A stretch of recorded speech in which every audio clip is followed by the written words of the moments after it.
Hello, I'm Isaac Hayes III, founder and CEO of Fanbase, and I'm here with a very important message. We are at a turning point in the Black community where we must have equity in the apps we use that scale to billions of dollars. But this time, we own the infrastructure, we own the culture, and we shape the future. And Fanbase is the future. Fanbase combines the free functionality of Instagram, TikTok, and YouTube into an all-in-one platform built for the evolution of social media and monetization. With over 1.4 million users, that's real proof that we are shifting the conversation of tech ownership and equity for creators. So right now, I want you to go to startengine.com/fanbase and invest today. The minimum to invest is $399. That gets you 60 shares of stock in Fanbase at $665 a share. This marks a turning point in Black ownership of social media. If we don't take this opportunity to own social media right now, we will always be customers to our own creations. And that can't go on. So once again, go to startengine.com/fanbase and invest today. We must own the platforms where our voices live, our stories matter, and where our culture drives the world. Thank you.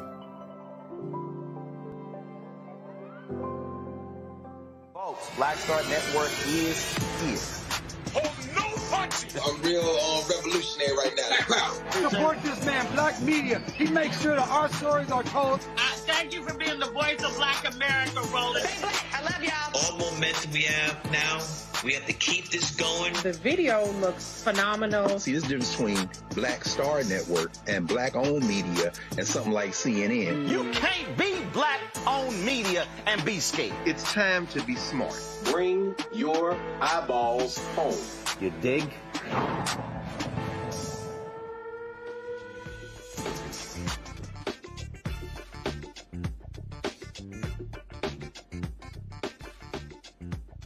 Well, it's Wednesday, December 3rd, 2025. I'm Brittany Noble, sitting in for Roland Martin. And here's what's coming up on Roland Martin Unfiltered, streaming live on the Black Star Network. Well, federal agents launched Operation Catahoula Crunch in New Orleans. Trump's mass deportation machine hits Louisiana. We'll talk to a reporter who can offer a perspective on what's happening in the Crescent City. And Texas just pulled the plug on programs that help women and minority-owned small businesses compete for state contracts.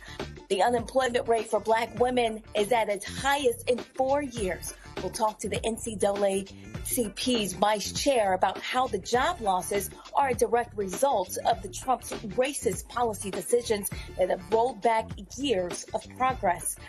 And the Hope Global Forums just wrapped up in Atlanta. The theme, future-proofing. We'll show you Roland's conversation with legendary director Bill Duke and the founder of a tech company that can put all your information on your wrist. It's time to bring the funk on Roland Martin Unfiltered, streaming live on the Black Star Network. Let's go. He's got it. Whatever the miss, he's on it. Whatever it is, he's got the scoop, the fact to find. And when it breaks, he's right on time and it's rolling. Best believe he's knowing. Putting it down from sports to news to politics. With entertainment just for kicks, he's rolling.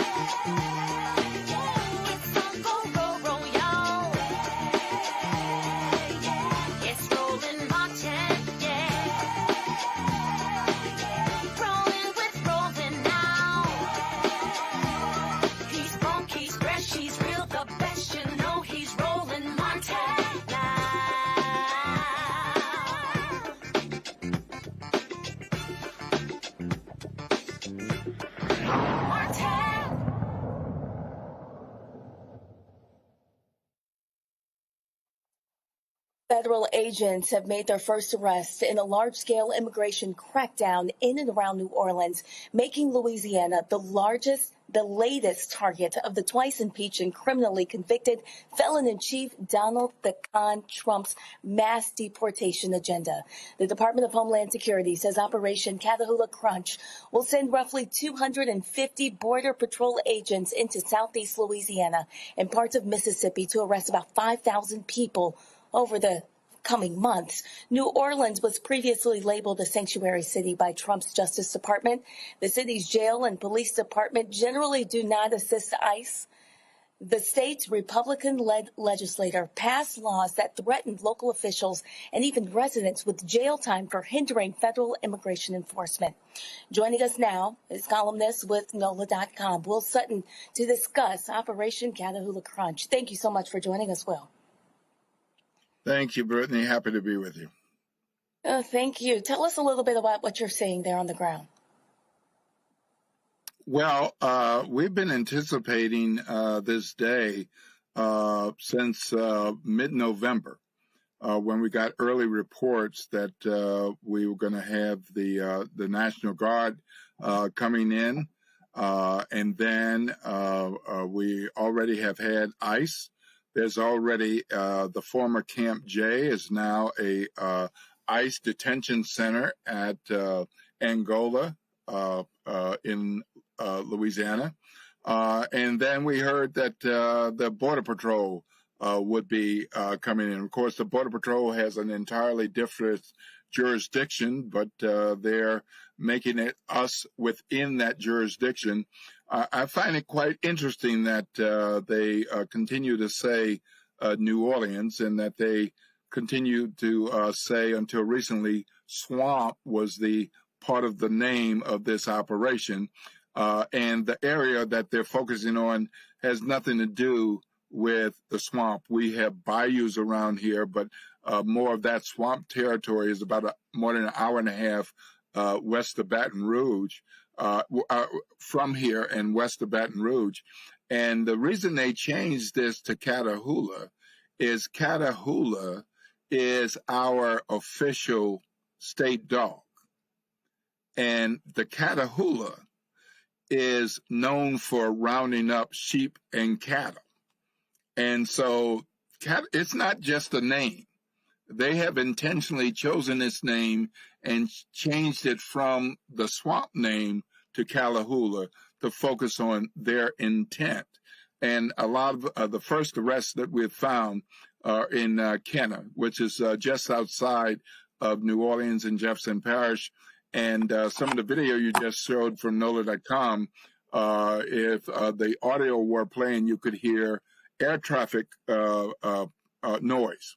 And the reason for that is Kenner is where the New Orleans International Airport is located. For those who travel by air, it's MSY, not NO, but that's the Louis Armstrong International Airport. So that area has a population of about 64,000 people, and about 29% of that population is Hispanic or Latino. So there's reason for them to go into Kenner, yet they keep saying New Orleans. It's the New Orleans metro area, but there's a reason they're looking at Kenner, and they're also looking at Gretna, also nearby New Orleans, and they've got about 17,000 folks there, and a quarter of Hispanic and Latino population there. We have seen that they were practicing earlier today with drones in the city park in New Orleans, a park that is close to 50% larger than New York Central Park, just to kind of give you a sense. And part of the reason for that, I figure, is because of its proximity to Kenner. You can pretty much get on the streets and the highway and be out there in Kenner in a very short period of time. And talk to us about the impact on businesses and schools, the local economy there. Well, one of the things that's happened a short distance from where I live, walking distance, there are some stores that cater to a Latino clientele, Mexican and restaurant food. And one of those businesses just recently shut down, not because they weren't making a profit and doing good business, but because so many of their customers, and they have a diverse clientele, but so many of their customers are immigrants, and they know that, and they're workers. And so word got out on social media that they were going to shut down indefinitely. And so a number of people went to buy food and order food, to help them stay in business. But what they decided was that it was too risky, that Border Patrol might be coming to their location to look for folks that they want to pick up. And then we also have parents who are keeping their kids home from schools. So there are gathering spots like the local Lowe's or Home Depot, where there are predominantly Latino day workers. In some of those areas that I've driven by, there aren't as many people out there. Well, let's now add to the conversation. Bring in Larry J. Walker, and let's hear what you say about the immigration practice. Yeah, unfortunately, this is, we just heard described, particularly, let's start with the impact it's having on students not attending school, and what the long-term impact they may be. But we already heard about the economic impact, but really this comes down to what is the personal impact on families. First of all, it's just creating a general mistrust of law enforcement, which we've already had a problem in this country for generations. But for, like I said, these children who are disproportionately impacted, who are afraid to come to school, what does that mean for the rest of the country?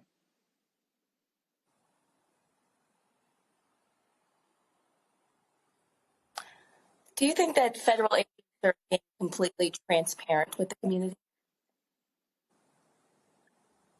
I think no, they're not. I mean, I'm sorry. For so many days, we've heard reports. We've even gotten reports from Associated Press by documents that have been prepared about this operation. So it's not as though we didn't know, but there was no information forthcoming. In addition to being a columnist for the Times-Picayune and NOLA.com, I'm a morning talk show host at the local black radio station, WBOK. And it was just a couple of weeks ago that the New Orleans police chief, Ann Kirkpatrick, was on. And I asked her very directly, has anyone reached out to you and told you about what the plans are? And she said, no. No one had reached out to her. Not from the federal government, not from any of these agencies, and not from the state or the governor's office.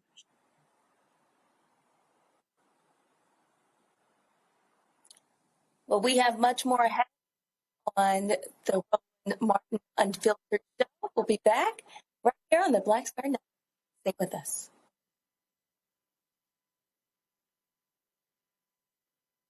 They said the quiet part out loud. Black votes are a threat, so they erased them. After the Supreme Court gutted the Voting Rights Act in 2013, Republican legislatures moved fast. New voter ID laws, polling place shutdowns, purges of black voters from the rolls. Trump's Justice Department didn't stop it. They joined in. In 2018, his DOJ backed Ohio's voter purge system, a scheme that disproportionately erased black voters. Their goal, erase black votes and political power. Yeah, that happened. These are the kinds of stories that we cover every day on Roland Martin Unfiltered. Subscribe on YouTube and download the Black Star Network app. Support fact-based independent journalism that centers African Americans and the issues that matter to our community.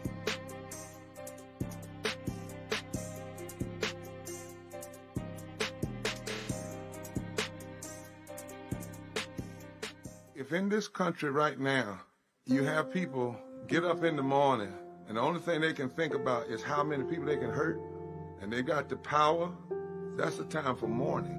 For better or worse, what makes America special, it's that legal system that's supposed to protect minorities from the tyranny of the majority. We are at a point of a moral emergency. We must raise a voice of outrage. We must raise a voice of compassion. And we must raise a voice of unity. We are not in a crisis of party versus party. We are in a crisis of civilization, a human rights crisis, and a crisis of democracy itself. And guess what? You've been chosen to make sure that those that would destroy, those that would hate, don't have the final say, and they don't ultimately win. Next on the Black Table with me, Greg Carr. Our legal roundtable is back in session as we look at yet another potential landmark case being considered by the United States Supreme Court. This one is called 303 Creative versus Alennis, and may be the most important and far-reaching First Amendment, that is freedom of speech, case of our time. It could, depending on how the court rules, open the door for a return of Jim Crow segregation laws. It's true. If you say we can discriminate against one, you're saying we can discriminate against all. That's on the next Black Table. Don't miss it. Right here on the Black Star Network. Hatred on the streets, a horrific scene, a white nationalist rally that descended into deadly violence. White people are losing their damn minds. As an angry pro-Trump mob storms the U.S. Capitol, we've seen shootings. We're about to see the rise of what I call white minority resistance. We have seen white folks in this country who simply cannot tolerate black folks voting. I think what we're seeing is the inevitable result of violent denial. This is part of American history. Every time that people of color have made progress, whether real or symbolic, there has been what Carol Anderson at Emory University calls white rage as a backlash. This is the rise of the Proud Boys and the Boogaloo Boys. America, there's going to be more of this. Here's all the Proud Boys, guys. This country is getting increasingly racist in its behaviors and its attitudes because of the fear of white people. The fear that they're taking our jobs, they're taking our resources, they're taking our women. This is white fear.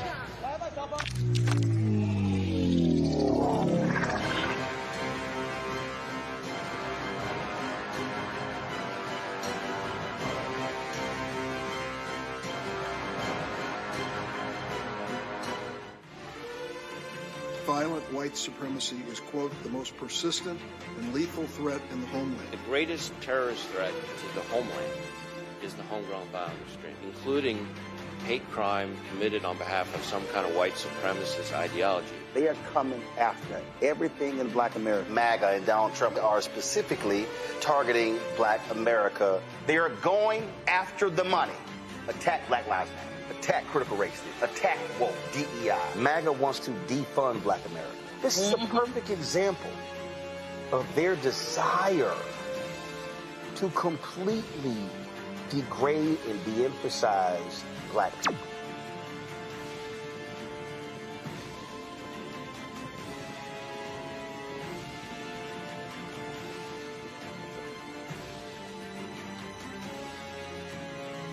Hello.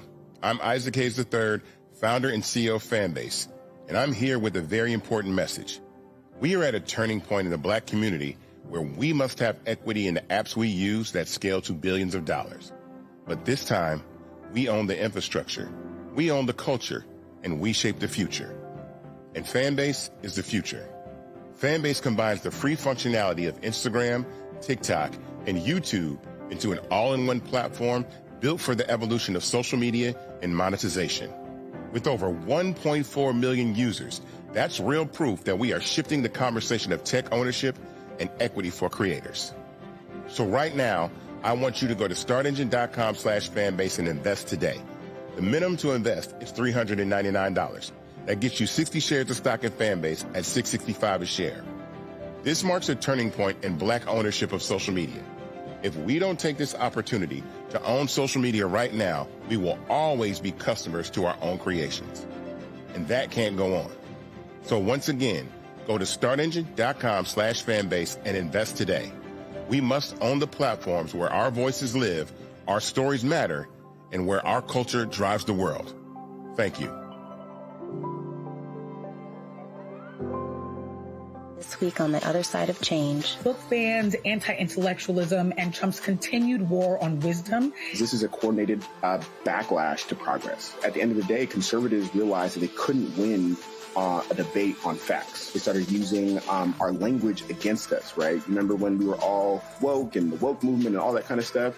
Now everything is anti-woke, right? When we were talking about including diversity, equity, inclusion, higher education, now it's anti-DEI. All this are efforts to suppress the truth because truth empowers people. You're watching The Other Side of Change only on the Black Star Network. Are you ready for the holidays? This week on A Balanced Life with Dr. Jackie, we're talking about all things anxiety and the holidays, whether it's performance anxiety, presence versus presence, making certain that everybody in your space understands the boundaries and how to respect your home. This week, we're talking about those things that will allow you to have a peaceful holiday season. It really is not about perfection. It's really about, you know, the house feeling warm and cozy and peaceful. You don't have to like everybody, but what you can do is be cordial in those environments. That's all this week on A Balanced Life with Dr. Jackie here on Black Star Network. They said the quiet part out loud. Black votes are a threat, so they erased them. After the Supreme Court gutted the Voting Rights Act in 2013, Republican legislatures moved fast. New voter ID laws, polling place shutdowns, purges of black voters from the rolls. Trump's Justice Department didn't stop it, they joined in. In 2018, his DOJ backed Ohio's voter purge system, a scheme that disproportionately erased black voters. Their goal, erase black votes and political power. Yeah, that happened. These are the kinds of stories that we cover every day on Roland Martin Unfiltered. Subscribe on YouTube and download the Black Star Network app. Support fact-based independent journalism that centers African Americans and the issues that matter to our community.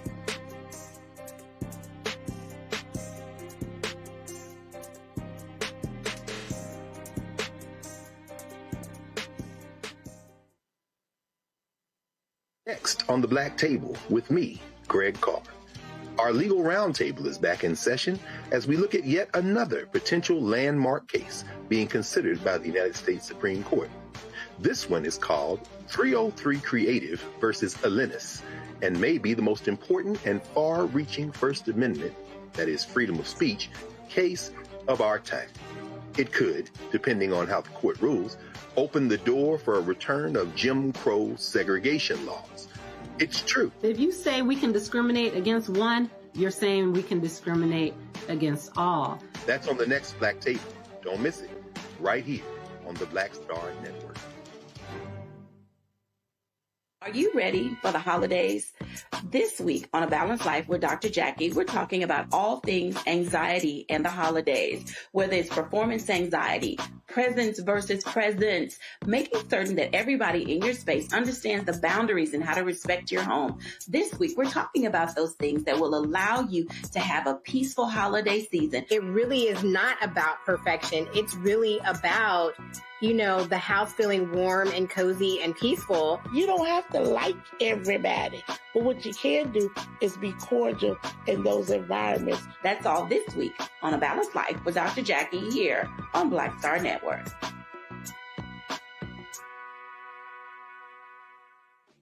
Hey, what's up, everybody? It's Godfrey, the funniest dude on the planet. And you're watching Roland Martin Unfiltered.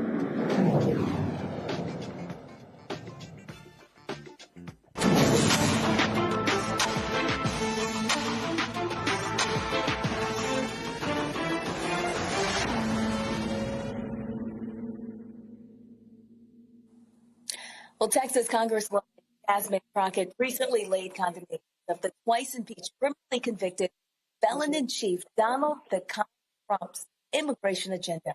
She emphasized the similarities between Trump's mass deportation policies and America's history of slave patrols, noting that ICE has turned into a system that instills fear in communities of color rather than ensuring safety for the country. Here's Crockett explaining the stakes. Thank you so much to the ranking member and again to the mayor for calling this. But let me be clear. Donald Trump is running the most openly racist immigration regime in modern American history. I've said it once and I'll say it again. Donald Trump's mass deportation system makes me think of what a modern day slave patrol would look like. Slave patrols were armed groups empowered by the government to control, intimidate, and terrorize people solely based on color. That's what's happening now. Donald Trump is sending mass agents without warrants into communities of color to terrorize the people who live there. And the reason that I want to make sure that I draw out this link, because we heard Maxine say that black and brown is coming together. I want to be clear about this. This should not just be the immigrant community. This should be all of us united, because we know united we stand, divided we fall. And unfortunately, this last election, we allowed ourselves to be divided. Now, Ms. Velez, it's my understanding that you were detained by federal agents while you were on your way to work. Is that correct? Did any of these agents present you with a warrant? No. An explanation? No. Did they do anything other than illegally detain and arrest you? Yeah. Did they even identify themselves? No, they did not. Okay. Donald Trump has created an environment where these agents believe they are above the law. And one of the things that the ranking member just said was that there's a level of dehumanization. It is in that dehumanization, whether we are talking about the language they use to describe human beings, or whether we talk about the fact that they don't feel as if certain people are entitled to their constitutional rights. That is why Ms. Velez, unfortunately, was denied her constitutional rights, which we know she was supposed to enjoy in, just like those in our immigrant community. But this isn't just that this is the most openly racist immigration regime in modern day history. It is also the most violent and deadly immigration regime in decades. More people have died this year in ISIS custody than in any year since the early 2000s, and the year is not over. Ms. Kozlowski, talk to me about the disturbing reports of unsanitary and inhumane conditions, which are partly responsible for the increase in deaths at the federal detention facilities. The conditions that we see in the federal detention centers, from holding facilities to facilities across the country, are absolutely deplorable. They are deadly, as you have pointed out. But we see conditions where people are denied medical care, where people are harmed while in custody, where people are held incommunicado from their families.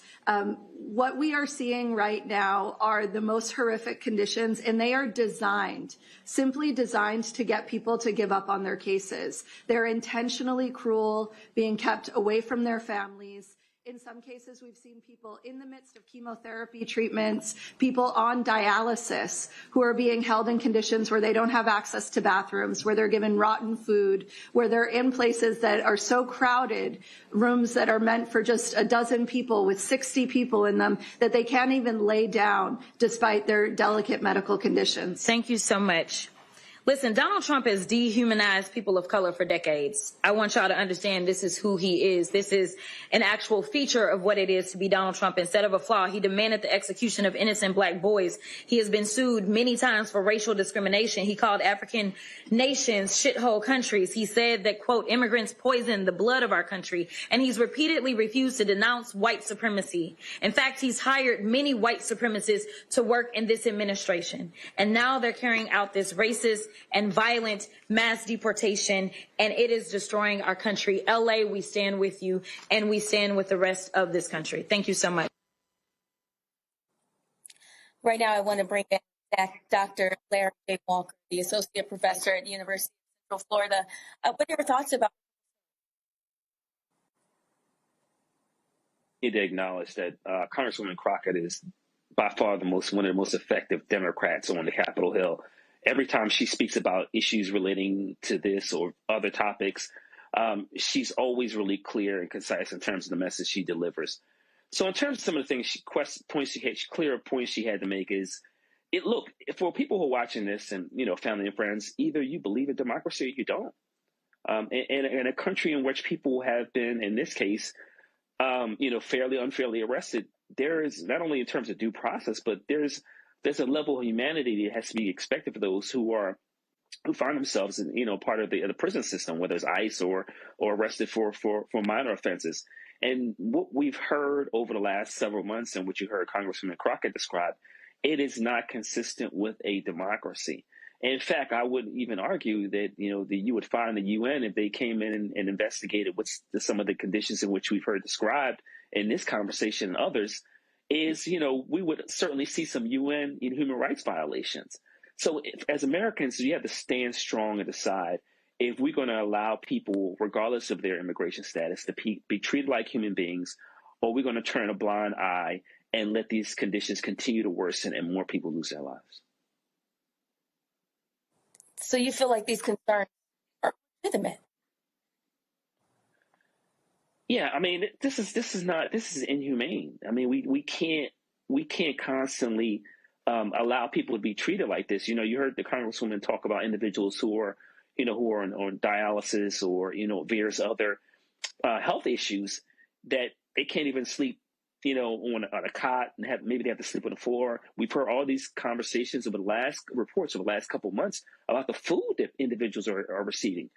In addition to that, what about all the pregnant women we've heard, in some cases, women losing the child because of the conditions they're living in and not receiving the kind of treatment they deserve. So, once again, the question I pose is if you believe in democracy, is this what a democratic nation looks like? Tell us more about how people should be responding. Yeah, I think that we, obviously, in the last couple of months since the election, we're seeing increasingly more people protest outside these facilities and protest elected officials, local, state, and federal level. And I think that, while there's some people may argue that this is not an effective tactic, it is. And how do we know that? Because history teaches that. When individuals protest from various racial, ethnic, and religious backgrounds, when they see injustice, then eventually the wheels of justice are turned in the right direction. But we need to see larger protests, and also for any corporations that are involved in supporting or platforms, social media platforms, then we should also not support those entities. And once again, apply pressure to local, state, or federal officials to make sure that, once again, that human beings are treated the way they should be treated. Do you really believe that Trump policies are targeting Black? Well, I think it's a coincidence or maybe not a coincidence. When we talk about, I know, Roland's talk on this show about, and we'll talk about today, the hundreds of thousands of Black women who lost jobs. I think we also saw the removal of TPS for Haitians, so hundreds of thousands of Haitians who can't possibly return to a country that's been ravaged by weather and economic conditions and the number of gangs we see there. So I would say the policies and the public comments, like we heard talk about Somalians just in the last 24 hours, tell you where his priorities are in terms of how he views people and also people of African descent. So I would say, actions speak louder than words. And as the saying goes, but we've seen the words and the actions, not just over the last couple of days, but over the last several years. What do you think is to come within the next year? Well, I talked about the importance of protests as it relates to, what's happening right now. But I have a stark warning for Americans is that things are not likely to get better if there's not some significant political change. The Republicans control the executive branch, the House and the Senate, and several state legislators. So it's going to be really incumbent on American citizens to stand strong. And once again, if you, like I said, if you see injustice, you've got to, and in this case, you certainly do, is to fight for it, fight against it, and make sure this tidal wave doesn't continue to hit and hurt as many Americans as possible. Well, we have plenty of news coming up for you. As we just mentioned, coming up on Roland Martin Unfiltered, Black women's unemployment rate is the highest since 2021. We'll talk about it on the other side. You're watching Roland Martin. If in this country right now, you have people get up in the morning and the only thing they can think about is how many people they can hurt, and they got the power, that's a time for mourning. For better or worse, what makes America special, it's that legal system that's supposed to protect minorities from the tyranny of the majority. We are at a point of a moral emergency. We must raise a voice of outrage. We must raise a voice of compassion. And we must raise a voice of unity. We are not in a crisis of party versus party. We are in a crisis of civilization, a human rights crisis, and a crisis of democracy itself. And guess what? You've been chosen to make sure that those that would destroy, those that would hate, don't have the final say, and they don't ultimately win. Hatred on the streets, a horrific scene, a white nationalist rally that descended into deadly violence. White people are losing their damn minds. An angry pro-Trump mob storms the U.S. Capitol. We're about to see the rise of what I call white minority resistance. We have seen white folks in this country who simply cannot tolerate black folks voting. I think what we're seeing is the inevitable result of violent denial. This is part of American history. Every time that people of color have made progress, whether real or symbolic, there has been what Carol Anderson at Emory University calls white rage as a backlash. This is the rise of the Proud Boys and the Boogaloo Boys. America, there's going to be more of this. Here's all the Proud Boys, guys. This country is getting increasingly racist in its behaviors and its attitudes because of the fear of white people. The fear that they're taking our jobs, they're taking our resources, they're taking our women. This is white fear.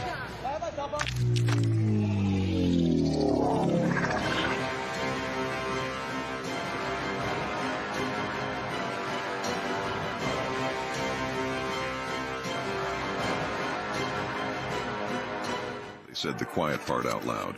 Black votes are a threat, so they erased them. After the Supreme Court gutted the Voting Rights Act in 2013, Republican legislatures moved fast. New voter ID laws, polling place shutdowns, purges of black voters from the rolls. Trump's Justice Department didn't stop it, they joined in. In 2018, his DOJ backed Ohio's voter purge system, a scheme that disproportionately erased black voters. Their goal, erase black votes and political power. Yeah, that happened. These are the kinds of stories that we cover every day on Roland Martin Unfiltered. Subscribe on YouTube and download the Black Star Network app.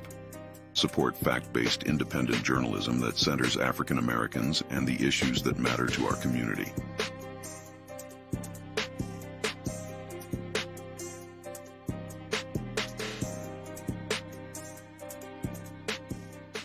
Are you ready for the holidays? This week on A Balanced Life with Dr. Jackie, we're talking about all things anxiety and the holidays, whether it's performance anxiety, presence versus presence, making certain that everybody in your space understands the boundaries and how to respect your home. This week, we're talking about those things that will allow you to have a peaceful holiday season. It really is not about perfection. It's really about, you know, the house feeling warm and cozy and peaceful. You don't have to like everybody, but what you can do is be cordial in those environments. That's all this week on A Balanced Life with Dr. Jackie here on Black Star Network.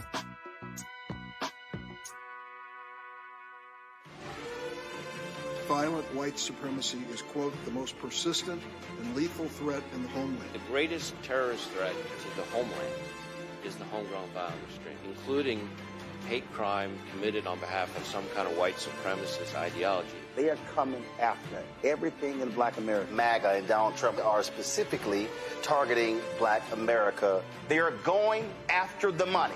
Attack Black Lives Matter. Attack critical race theory. Attack woke, DEI. MAGA wants to defund black America. This is a perfect example of their desire to completely degrade and de-emphasize black people.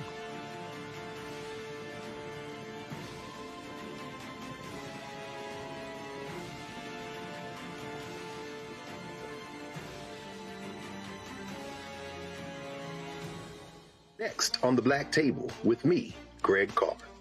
Our legal roundtable is back in session as we look at yet another potential landmark case being considered by the United States Supreme Court. This one is called 303 Creative versus Alennis, and may be the most important and far-reaching First Amendment, that is freedom of speech, case of our time. It could, depending on how the court rules, open the door for a return of Jim Crow segregation laws.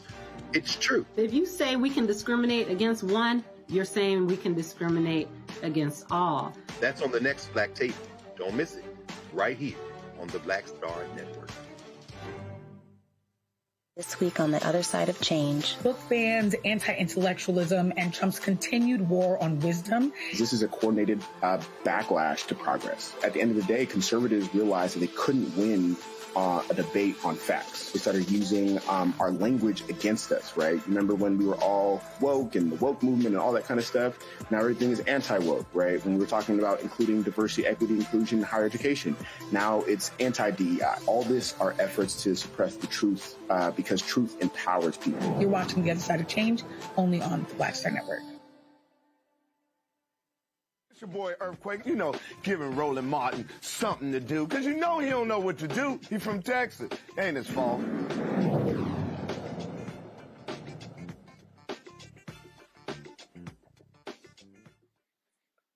Well, Texas just abruptly gutted a decades-old program meant to help women and minority-owned small businesses compete for state contracts. The state comptroller's office says it is stripping those firms of their historically underutilized businesses or hub certifications and refocusing the program exclusively on the companies owned by disabled veterans, renaming it Vet Hub. Only veterans with at least a 20% service-connected disability will qualify going forward. Officials say existing contracts won't be canceled, but thousands of women and minority-owned vendors are being removed from the state's hub directory effective immediately. Acting Comptroller Kelly Hancock is trying to comply with executive orders from Donald Trump and Governor Greg Abbott targeting diversity, equity, and inclusion efforts, and claims Vet Hub will restore constitutional integrity and end race or sex quotas. Now we're going to bring in Larry J. Walker. He can tell us a little bit about his reaction to Texas eliminating women and minority-owned businesses. I find this changing the law and then the changes you just highlighted, and it very interesting. Let me tell you why.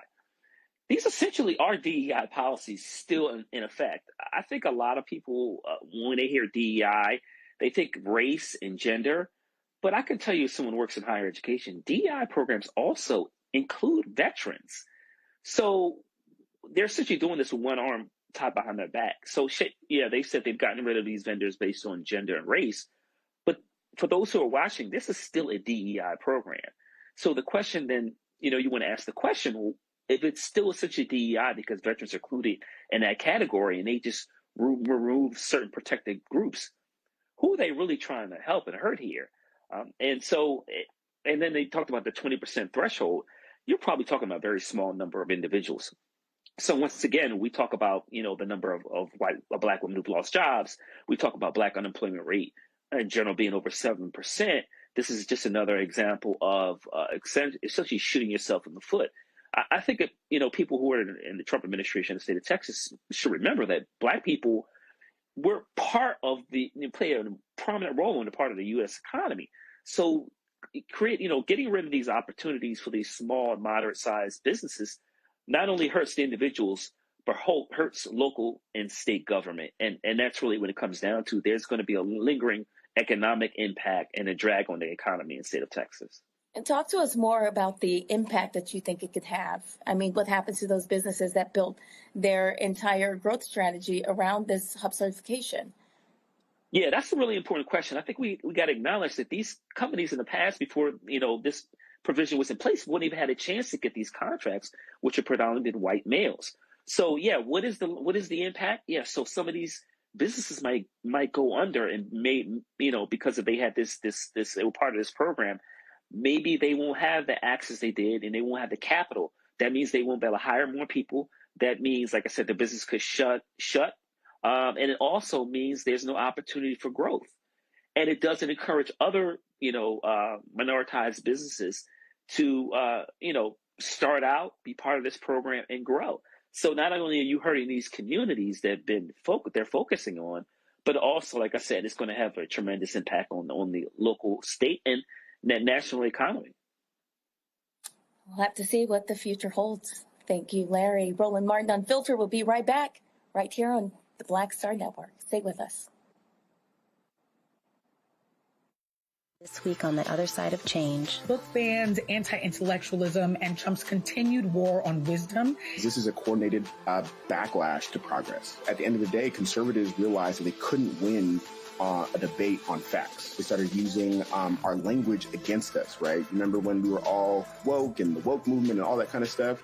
Now everything is anti-woke, right? When we were talking about including diversity, equity, inclusion, and higher education, now it's anti-DEI. All this are efforts to suppress the truth because truth empowers people. You're watching The Other Side of Change only on the Black Star Network.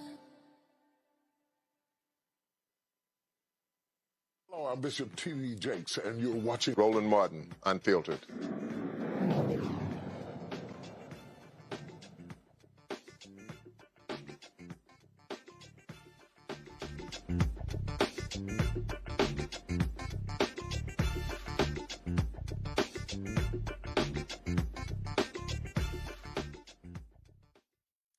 Well, this year, unemployment among Black women has increased significantly, rising from 5.4% in January to 7.7% in September.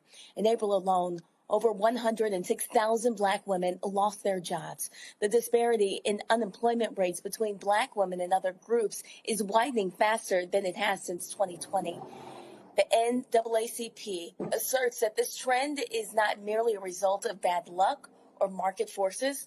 Karen Boykin Towns, Vice Chair of the NAACP National Board of Directors, is here to discuss the economic challenges that are faced by more than 600,000 Black women who have been sidelined in the workforce. Thank you so much for joining us.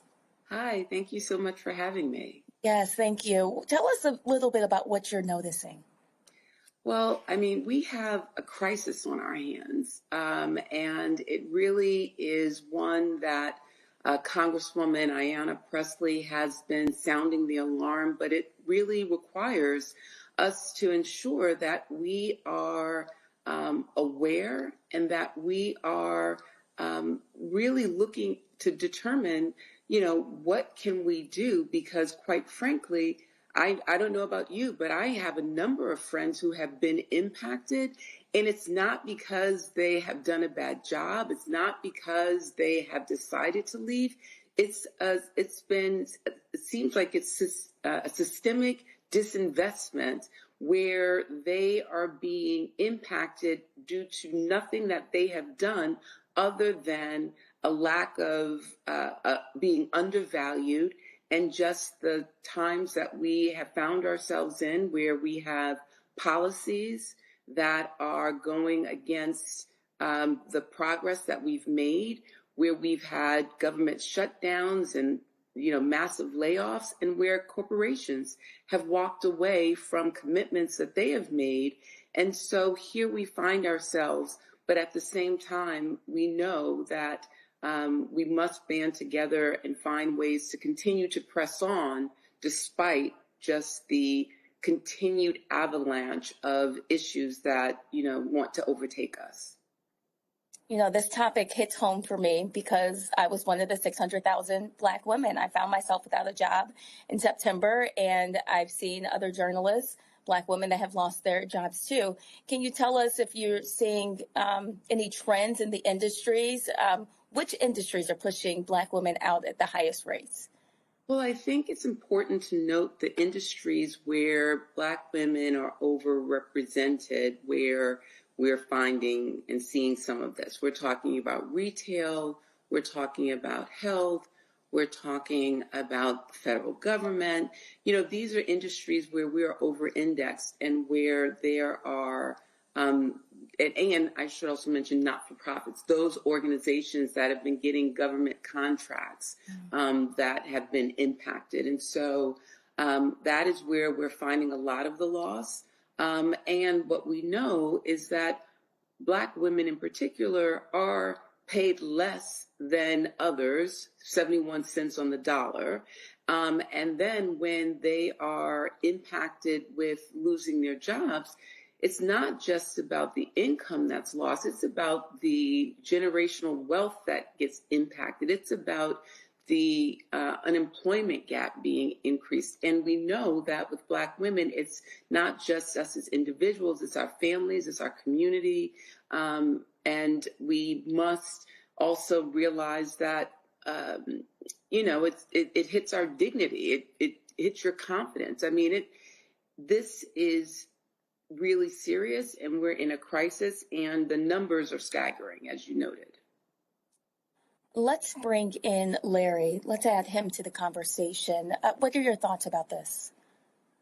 Yeah, I spent a few minutes talking about the hundreds of thousands of Black women who lost their jobs in the last couple of months. And I'm wondering if, I got two questions. I think the first question is, have we really quantified about how much, in terms of like millions of dollars, this will cost the U.S. economy? I guess that's the first question. Yeah, I mean, yesterday I was talking with one of the economists, Katika Roy, who has been doing a lot of research on this, and I think she had it at about $9.5 billion just in this short period of time. And quite frankly, I think that, the work, I think just today, Congresswoman Presley put out a release that she and 22 other colleagues sent a letter to the Department of Labor because not counting the work that they're trying to get the Fed to do, to really look at the real impact that this is having, because, the data is, spotty. And so I really don't believe that we have a very clear picture of the impact that this is having, and it's probably still underreporting. Yeah, I had one other quick question. I thank you for that. I said millions, you gave me billions. So I think that even highlights, when we talk about, make the argument about the harm it's causing our community and the country, that makes it clear. I think the other concern I have is we find a lot of the social safety net is being removed. You talk about SNAP and some of these other programs. And I'm wondering, will the Black community, once again, has historically done, Black churches, Black, mosques, Panhellenic organizations, the Masons, et cetera. Will the Black community again have to create some kind of its own kind of social safety net to support all these Black women who've lost jobs? At the end of the day, all we have is each other. And, when I talk about this, community is definitely important to be able to lean on each other. And while there are systematic things we have to address, there are the small practical things that can be done. And so last month, the NAACP, had a virtual job fair where we had 13 companies that were looking for to hire. And we had over 4,000 folks that applied, that registered to participate. In the end, we had over 3,000, 57% of them were women. And I know that NCNW did something similar a couple of weeks after that. So, we have 4 planned for next year. We'll be working with our partners. But at the end of the day, that's just a drop in the bucket. It does not even begin, but we have to do something. Everyone, should do what they can, but ultimately we must, as a community, find ways to come together to address what we're facing, but continuing to advocate, continuing to press the mark, and say it all the time, but 2026 is a big year, and so voting will be something that we will be working really hard on to ensure that our communities understand that elections have consequences, and it is critical that we come out and vote our interests. Are there any other things that Black women you think can do to protect themselves in this moment right now? Well, I think that, certainly the job loss has nothing to do with anything that they've done, right? And so certainly one of the things that I think, a lot of my friends have been talking about is, determining where we spend our dollars, right? Being cognizant of what we're spending, but more importantly, where we're spending it and making sure that we're supporting those that support us. I also believe that, there are other things on the horizon that, continue to give us economic instability. When you look at the federal reclassification of professional degrees, that's an issue that, under the big ugly bill, I didn't know what that, was when we were fighting all the other parts of it, but it has become very clear in the last couple of weeks that, if you're talking about reclassifying professional degrees, many of which we might have in social work, in education, in mental health sciences, if you're going to say that there's going to be a cap on the maximum amount that you can borrow, that is a problem. That is a problem, and it once again puts us behind the 8 ball. And so, certainly as Black women, we need to, not go to our corners and, really remove ourselves from those networks that sort of give us life, that kind of keeps us encouraged, but more importantly, lean in to each other to really be supportive in ways where, each one, teach one, or each one share information that you have. Now is not a time to be gatekeeping. It's really a time to be open and sharing. And so, this too is a situation where it's serious, but at the same time, we have platforms like yours that allows us to talk about the issues and find ways to be able to galvanize ourselves to be the resistance. Well, Karen Boykin-Towns, thank you so much for joining us and for all the work that you're doing. Larry, we want to thank you for your insight tonight as well.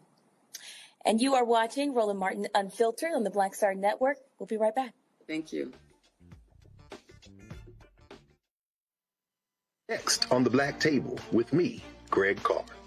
Our legal roundtable is back in session as we look at yet another potential landmark case being considered by the United States Supreme Court. This one is called 303 Creative versus Alennis, and may be the most important and far-reaching First Amendment, that is freedom of speech, case of our time. It could, depending on how the court rules, open the door for a return of Jim Crow segregation laws. It's true. If you say we can discriminate against one, you're saying we can discriminate against all. That's on the next Black Table. Don't miss it. Right here on the Black Star Network. Hey, I'm Tasha Cobbs, and you are watching Roland Martin Unfiltered. But I need a little filter. I need something. Blow me out. Make me look 35.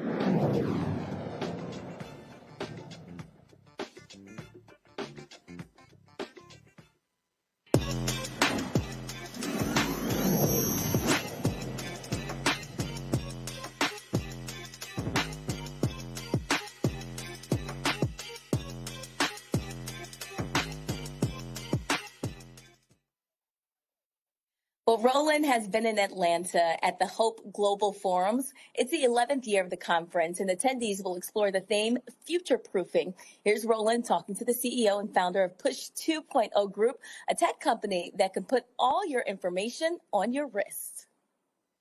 So, folks, we're here at the Hope Global Forum 2025, and the beauty of this, and I've always talked about this, is that you come across a lot of different people. So you come here, you got an idea, there's something that you want to do. You don't know who you're going to run into. You don't know who they know. You don't know what it may turn into. And my next guest, I met 3 years ago here at Global Hope Forum. And again, it's just talking, and then all of a sudden, he showed me some technology, and I was like, pretty cool. And now, 3 years later, his company has totally changed, and it shows you what happens when you go to places, whether it's here, whether it's Afrotech, whether it's National Association of Black Journalists, I don't care what it is, and how you are to make connections with folk to be able to build, expand, and grow your idea and your business. So Dr. Janaka Wardrick, Push 2.0 group is here. Yes. So, man, good to see you. So, again, 3 years ago, so you had this, you were walking around, and you had this technology. It was a band, and you were like, hey, you know, you can sit here, we can program it, and then that way folks can just hold the phone up, and all of a sudden it reads stuff. And I was like, all right, pretty cool. Yes. And then it was just you, and you were just trying to make it happen. And 3 years later, a lot has happened. Well, it's a little bit more than that. And you're being a bit modest. But it was after you saw it and you liked it and you started using it. And again, for everybody's watching, we were just in the hallway. We were just talking. I was like, all right. And you said, I want to show you this. And all right. And it wasn't even just that. I think you had ran out of business cards because people were swarming you. And I was like, well, this is an opportunity to get something in your hands. But from the moment of meeting you, when you introduced me to AJ Calloway, it literally started a snowball effect. So during that time, it's called the Techlet for all of you at home. The snowball effect that it started was not just in confidence, but also in teaching me something more how to put ourselves out there. And I always said to myself, if I had the chance to like fully thank you, that I would, because it literally changed our lives from day one. During this time, there was no tech team. I was the only engineer in the lab. And from that, not only did we just grow, but we prospered, we thrived. And it allowed me to get engineers like Miss Shannon, Miss Reba, Joe, a lot of people that came into the team and started helping build near-field communication with us. And to be honest, this is an area that a lot of our people are not in. Majority of the time when they think of intellectual platforms for us or intellectual professions, they're looking at things like medicine, pharmaceuticals. We're not always in the development stages. Mm-hmm. Now, shout out to a lot of them that are, but we're literally one of the first. And to have a science laboratory that's based around NFC research here in Atlanta, Georgia is outstanding. Folks who don't know, what's NFC? NFC stands for near field communication. So it allows you to interact with different devices within a small proximity. Got it. So if you look at, if you ever tap to pay for something, that's near field communication. Got it. Every room in this hotel, when you tap with a key, the key card, right? That's near field communication. Going in your room. Exactly. So it all falls along those kind of lines. But we didn't just stop at the band, because when you found out about us, we just had the bands and the Techlets. And again, well, first of all, we're talking about the bands. So first of all, a lot of times with these bands, they're bulky, they don't look great. And so part of your whole deal was, it's black people, I need to make it look like, exactly. It got to go together. It got to go. It got to look good. Yeah. So and the other deal is, you know, you can wear, and the average person they just think, oh man, that's a nice band. Yeah, they have no idea that it's loaded with technology. Right, and so that first band that you gave me was a Mach 2. Yes. Okay, and that was, so it had business card on it. Yes. So yesterday when we chat, so this one here, you said has it's a Mach 3. Okay, well, it has 3 areas on it. So it has 3 different antenna hemispheres. Now, it doesn't just hold the business card anymore. This could do everything from start your car. You could copy your key card to your elevator and to your room to it. It could get you in your home. And how does it, so what does a person what do they do? So that's the person who's watching, so it's already programmed. Yes. So, all right, so somebody comes up to me and I want to give them my business card. What do I do? Only thing you would have to do is hold your arm out now, because yours have your personal information on it. No, we didn't put that one on here. Okay, so this just has the email on it. All right, so only thing they have to do is just tap, and it pulls up the whole information of everything that they need for you. Right. So I use dot card. So it's pulling that card up. Yes. So all they do is just hold their phone right up to it. Yes. Now, the difference is where iPhones, their drivers are all up here at the top. So anything that you do with an iPhone, your driver is always going to be up at the top. Where Androids, it's a little bit different because Androids is going to go from the left-hand corner or the middle. So it's the hemispheres change depending on the type of phone. So the middle one was the business card. Yes. And I forgot what she put on this side here. I think it was how to support the show. How to support the show, and also I believe it was the YouTube as well. Yeah, so YouTube. Am I right, Ms. Shannon? Yeah, the YouTube is on this side over here. Yes. So pull your phone up. Okay.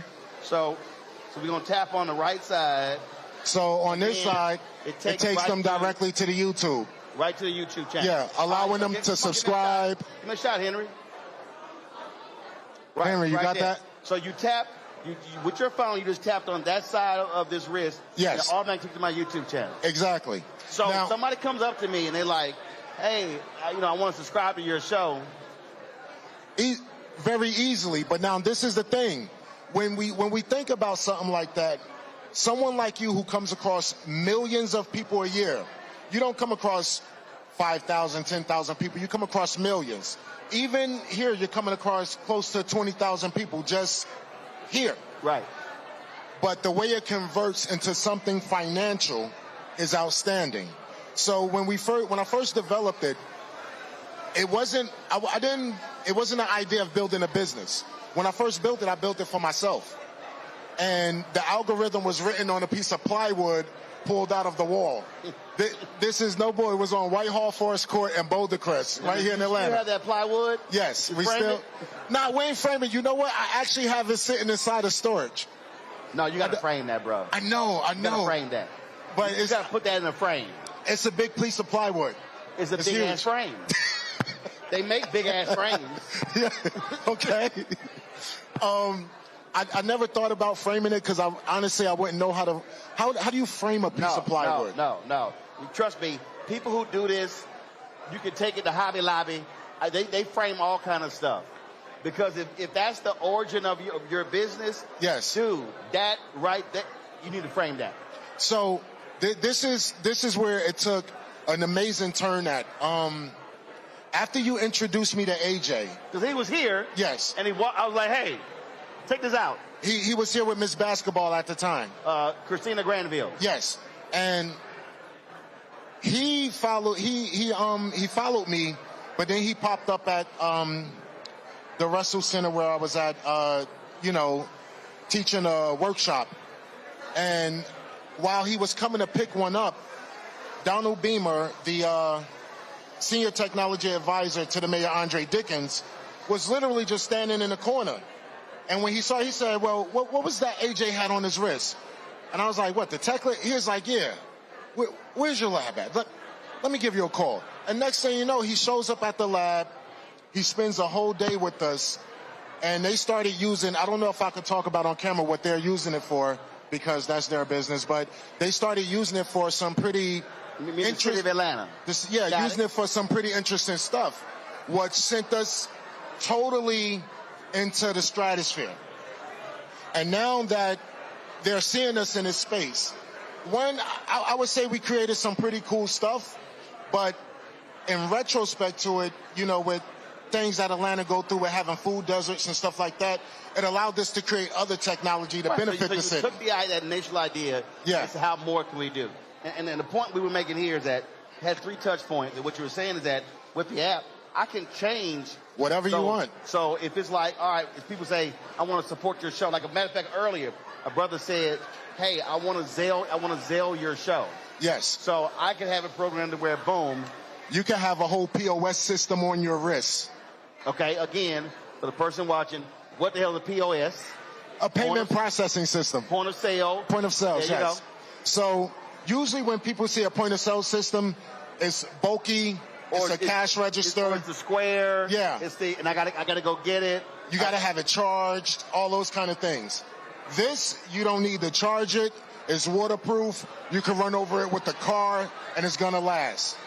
So we built it to do multifunctional things, not just one, but so you can actually, how do you say, limit the footprint that you carry with yourself. Yeah, because you're not trying to, listen, the whole point of QR codes, I'm not trying to carry business cards. I'm not trying, and if I'm giving a presentation and I'm talking to 200-300 people, yes, they can just pop it up on the screen and just hold your phone up. I'm not trying, right, I'm not printing them damn cards. I got to remember to carry, and most people never even hit you anyway. Yeah. So the whole point is using technology to make your life a lot easier. Absolutely. So two of the main things that it mainly does is even when they're gathering your information from there, it puts it in their phone automatically. So you don't have to wait for the return call from a business card, of which 9 times out of 10, they don't do. Like, we were taking a survey while we were here and just watching. 90% of the people that get business cards, while they're here at the Global Hope Forum, you're not seeing them take it and transfer that information into their phone. Nope. So it ends up in a junk drawer. It ends up in a gift bag, of which... See, what I do is, because you can lose a card. Yeah. Or people write something down. I remember I did the National Black MBAs in L.A., and Idris Elba was on the panel. Okay. He's like, man, that was a hell of a job. And so he writes his number down and gets to, dude, I don't know what the hell happened. Because I flew in on a red eye, moderated, flew back on a red eye. I have no idea what, they were like, how the hell you lose Idris Elba phone number? I did. So what I do a lot of times is, so folks will hand me a card, and if I'm like, no, I'll take a picture of it. Because I've lost, and that saved me several times. So I'll be like, damn, what happened to that card? So I used to have it was an app that you could immediately scan the card and write to your phone. But you're absolutely right. There's nothing worse than you're like, what the hell did I do with that card? So you looking all in the bag and you looking everywhere. Yep. And then if you're walking around with a stack of them, they end up crumbled up. You can't read the information or anything like that. Right. So it changes the trajectory, just not on how we transfer information, but how we connect as people. Got it. Because once you have somebody phone saved and they're following you on Instagram or they done subscribe, now you could get into building a relationship. Yep. Now you could get into talking to them about things that actually matter to your movement. So with these here, how many different colors and styles that y'all have? Oh man, so we drop them like Jordans. I'm gonna be honest. So we have right now maybe like 20 different styles, but it goes from the Mach 1 to the Mach 2 to the Mach 3. Got it. And here's a funny story about it, and we was touching on this yesterday. I have seen people lend their techlet to other people when they're going to events. Nobody uses it for the same thing. So take, for example, if this person owns a fragrance company or this person has a media company, if it's to drive subscriptions, from this event alone, you could get easily 10,000 subscribers just by walking in a hallway. Right. What that does is, in turn, is it gives you an idea to look at how you're communicating, not just better, but more efficiently. Right. And it becomes like something that you have with you every day. No difference than your phone or people's prescription. You never know. Now, so you talked about, what are the other things that y'all have developed? Man. You got some stuff right here. So this box right here, that's what this is. Yeah, this is the techlet. But like I said, this is just where we started. Right. It's not where we finish. So this right here, we call this is how we tithe. These two devices right here. This is called the DigiSpike, and this is called the Plant Pod. This is called the DigiSpike. So DigiSpike. Yeah, so take, for example, when you're on a farm, right, and you're seeing crops grown, normally you just see a rock or a stick with the name on it, carrots, corn, aloe, things like that. However, what if when you tap here, you don't just know what it is, but you know how to prepare it for a remedy, for food, for cultivation, or even for medicine? So let's say, my brother has a garden in the back of his house. Yes. And he grows, he's an executive chef. And he grows stuff.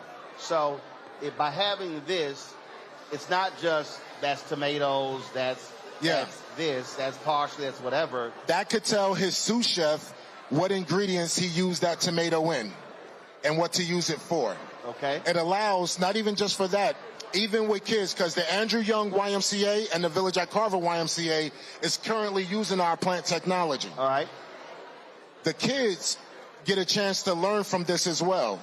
So to train the next generation of farming and urban farming, when they tap it, they get a video telling them about the crop, how to prepare it, what it's best used for, and things like that. So this is if I got a garden or whatever, it's in the ground. But this is if you're growing it in your house. Yes. And this would go into the soil. This one right here is one of my favorite. We're going to move the Domino S3 over here real quick. So the plant pod does something pretty cool, right? Usually a lot of people, they don't have green thumbs. But let's say, for example, if you're growing a spice or herb and you figured out something that no other grower has figured out, and you know it could benefit every farm around you, when you tap it, what it does is it brings up an application interface that basically, when you input the information from the trimming to the plant soil all the way down to the nutrients that you're using, once you hit submit, you share that information with all the farmers within a 5-mile radius of you. Zoom in, you'll see. Zooming in. As the furthest you go? That's the furthest you go? To you. Don't worry about it. Stay right there. Okay, I'm going to stay right here. Stay right there. What that particularly does is when they pull that up after tamping the plant pod, they get to input the work that they did to said plant or said herb. Meaning, anything that you used that was beneficial, that allowed you to yield a higher harvest or a bigger harvest, once you hit submit, it shares that data and information with all the other urban farmers within a 5-mile radius of you. Thus, if something is working good for you, it works good for them. Cool. If you found an invasive species or crop, and you share that information, now they also know what to look out for. So to keep their crop safe, but also to keep everybody in a good trajectory of what's growing at the same time. Okay. That's if y'all are on the same platform. Yes. You're sharing data. Yes. And then obviously, you can share that, you can take that, and then also share with others outside who are not in 5-mile radius. Yes. Okay. You can, but it's mainly used for urban farmers within food deserts. Got it. Because the whole idea of this came out of me growing up in a food desert. Right. Now, over here on this side, this is what we call the Domino S3. So we build things for the real estate industry, Airbnb industry, Verbo industry. Yep. So normally when a person goes and they check into an Airbnb or they check into any kind of room share, you don't know where the food is at. You don't know where to go shopping at. Gotcha. You don't know where the nightlife is. You don't know the neighborhood. You don't know the area. However, what makes this cool, I'm going to just hold this right here so you can see. Right? Well, I got it. Okay. So what makes this one of my favorite is because... And first of all, where does this go? In the Airbnb? In the Airbnb, directly by the door. So if you got an Airbnb, that person's coming in, this is by the door. Yes. Go ahead. So what they do, let's say if you didn't know where the food was, only thing you do is tap at the top, and it takes you to the grocery store within a 1/2-mile radius of said location. Got it. Hold up. Yeah. And then it says, see results closer to you, not now. Yeah, go ahead, not now. So when you tapped it, it showed... Directly, the grocery stores from where we're at right now, it's telling us the Kroger's, the Publix, everything that's directly next to us. So that top one, that's food. Yes, now right there. What's this one? God forbid if you hurt yourself, that's the hospital. Hospital or the urgent care, whatever. That's closest to you. So you tap that? Exactly. Got it. Now, and at the bottom it goes for nightlife, but that's not what makes this cool. Let's say if you have an Airbnb here in Atlanta, but then you open up one in New York. You ship one of these to New York and it automatically updates itself. You don't have to do anything to it, and neither does we. Oh, wow. Yeah. So once we build it and code it, it's easy, ready to go. That's what we call NFC anchoring technology. So what it does is it brings up the things that you need that's within a proximity of you, within a short radius, not a far radius. All right. And it's called the Domino S3. So y'all been a little busy. Well, this is not even scratching the surface. So there's everything from interactive clothing. We build businesses with this stuff. We build buildings with this stuff. One of my most sought after right now that I'm really excited about, and everybody could be on the lookout for. It's called HB 742. So HB 742. Yeah, I named it after my big brother. Okay. But I'll give you an idea. I'll do it one more time and see if you catch what I'm saying. What, the Kente? No. Interactive clothing. Got it. Fully integrated. Okay. So the thought of it is for military use. If, God forbid, if a soldier get hit with an RPG or a grenade, it allows them to find the body parts and things like that to get back to their family so they can have a respectable burial. Okay. Things like that. But also utilize for street teams. So no more street teams walking around with a whole bunch of book bags full of things. They can have everything from giveaways to gift cards to you name it, all by people just tapping their garment. Wow. Yeah. And you can wash it, dry it, and iron it. And nothing happens now, to it. Y'all, so you're not attaching that to existing clothing. It's you're developing the clothing itself. Well, we're developing the fabric itself. Right, the fabric. Got it. So the fabric is integrated with what we call pixie dust. So y'all gonna need to have it in Kente, because you know for you we'll make. I have a lot of outfits, you know, because I want to wear that bland ass blue, white T-shirt. You know, got to be a little different. So okay. So that's where we're going with it. But again, we developed since you last saw me. You said we've been a little busy. We developed over 3,400 and some odd applications, and we're not stopping. So going forward, my dream is to walk every 50 feet and see our technology. Literally, every 50 feet that I walk, I want to be able to see a building that we have built, a garden that we have influenced, things of that nature, allowing nations to use it. So even if we look at how they're going forward with like digital IDing, I believe our people need to be at the forefront of this technology, not at the ass end. The last time we was at the ass end of technology, it was the musket, and we all know how that turned out. Yep. Given colonization. But this time we have a real chance to be at the forefront of it. And we develop. We haven't had any venture capitalists, any investors. It's just us, the engineers, and we built it one device at a time, and we funded it with one cell at a time. That's literally how it happened. So when they talk about being bootstrapped, we bootstrapped this directly from beginning, and we can't say end because we're not done yet. There we go. So come a long way since that bumper to the hallway. Yes. And the funny thing is, I really couldn't wait to see you, to not just show my gratitude, but to show you what we did with the opportunity that was put in front of us. Because when you get a chance to sit down with someone like you, it gives you opportunity. People don't understand that everything is not at the result of asking someone for $1. Right.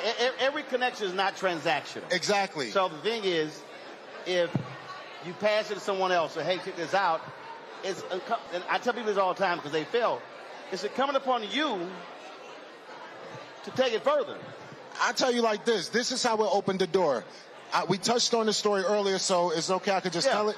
All right. So right after you introduced me to AJ turned around and went to Miami. It was him, Serena Williams, Jamie Foxx, a slew of other people that I have never met a day in my life. That following year, I am sitting with Les Brown right around the corner from where we're at right now. Off walks Milan Selassie. I have never met this man before. He runs up like, Dr. Danaka, that's a techlet.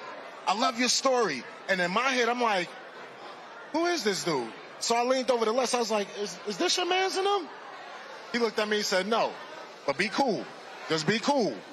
So, because he's mentioning names of people that I know I never met. Right. So he's like, yo, man, we love your tech.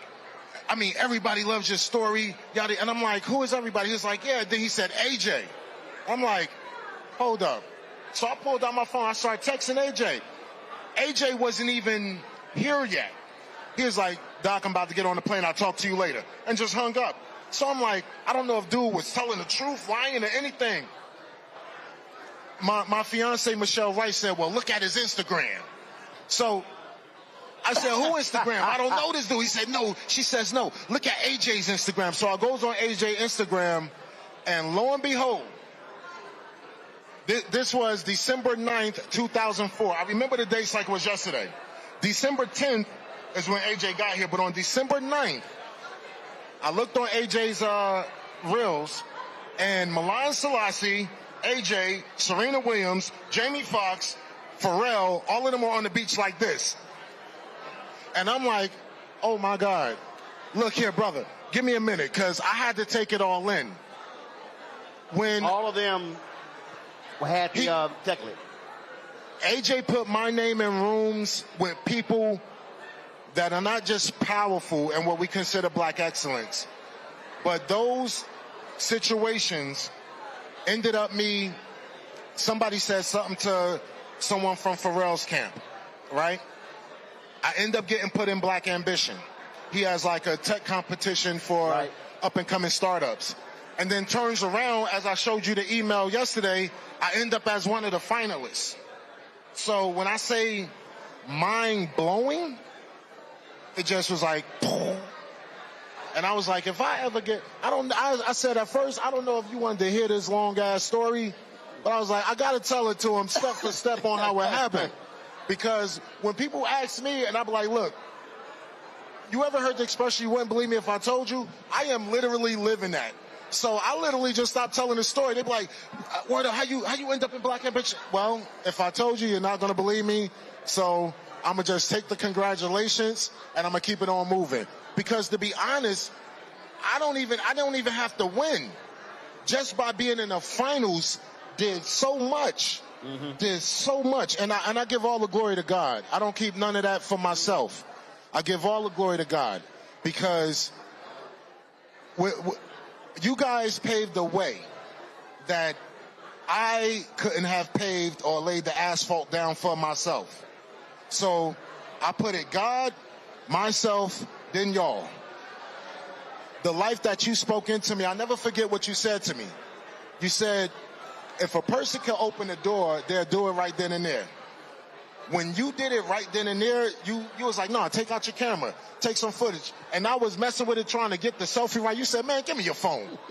Click. And I'm like, Roland Martin just took my phone. Oh, I done snatched many phones. No, exactly. All around America. But then I noticed it's what you do. But you call a 3-second rule. You inspired not just the outlook on the approach that comes across when I'm dealing with people. It lit a fire that allowed me to not just push forward, but push forward with confidence, push forward with integrity. That's why this part of my tech, when I said, the DigiSpike and Plant Pod, we don't sell it. I give that away to all urban farmers for free. I don't care if it's a church. I don't care if it's in the back of your house. If you need it, we make sure you have it.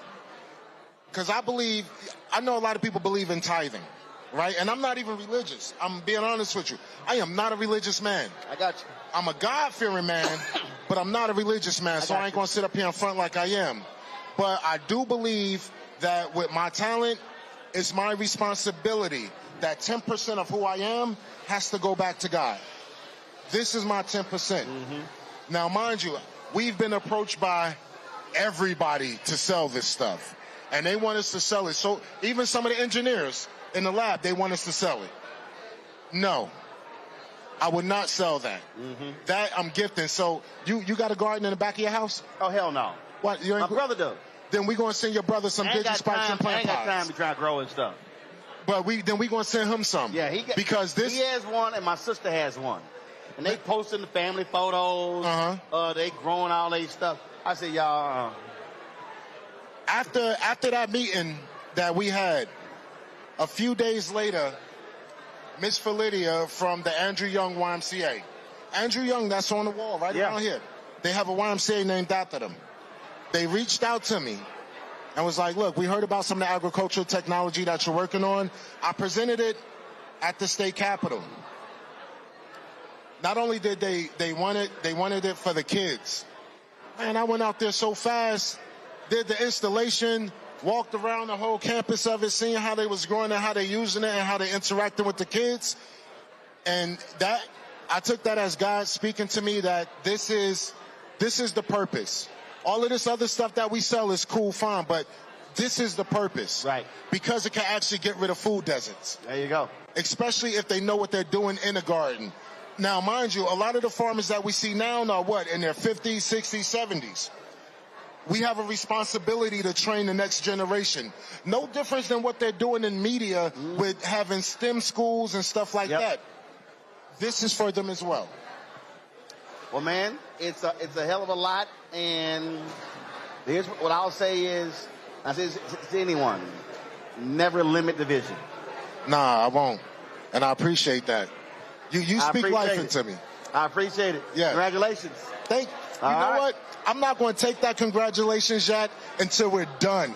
Because literally... said you're never going to be done. Hold on. I'm about to show you the other blessing that came out of this, right? You was just sitting up here interviewing Bill Duke, right? Yep. His daughter was right there. She said, listen, I've been hearing about you. I've been waiting to meet you. And now you're standing right here about to be interviewed by Roland Martin. And I'm like, yeah. She was like, listen, we have a museum that they're doing. So what I do for them, I'm dedicating to Roland Martin Unfiltered. Because they want us to check out their whole museum and what they're doing for with their legacy here in Georgia. But again, it's another connection and another opportunity. Like, anybody that's really about doing something, they need to be around brothers like you. They need mentors like you. You mentored me 3 years ago for about an hour. And I hung out. I got a chance to meet Deshaun and the other crew and things like that. That's why when I see you guys, I immediately go into my giving mode. Because y'all done given so much to me. It's literally no way I could repay you outside of the stock options that we going to be giving out. Outside of that. I don't mind stock options. It's literally no other way I could, because this is what we call a real blessing. Yep. Everybody else, they'll sit up and flex. They'll try to sit up here and pontificate. That ain't me. And when I say it's coming from the bottom of my heart, it really is. I appreciate it. Because a lot of the people that could have helped, they wasn't in a position to do what you did. They wasn't in a position to speak life like you did. So, yeah, you could give me all the congratulations that you want. I'm only going to give it right back. Or at least 10%. All right, then. Keep moving and grooving. Yes, sir. I appreciate it. Well, you are watching Roland Martin Unfiltered on the Black Star Network. We'll be right back. This week on the other side of change. Book bans, anti-intellectualism, and Trump's continued war on wisdom. This is a coordinated backlash to progress. At the end of the day, conservatives realized that they couldn't win a debate on facts. They started using our language against us, right? Remember when we were all woke and the woke movement and all that kind of stuff? Now everything is anti-woke, right? When we were talking about including diversity, equity, inclusion, higher education, now it's anti-DEI. All this are efforts to suppress the truth because truth empowers people. You're watching The Other Side of Change only on the Black Star Network. Michael McMillan, President and CEO of the Urban League of Metropolitan St. Louis, and you are watching Roland Martin Unfiltered.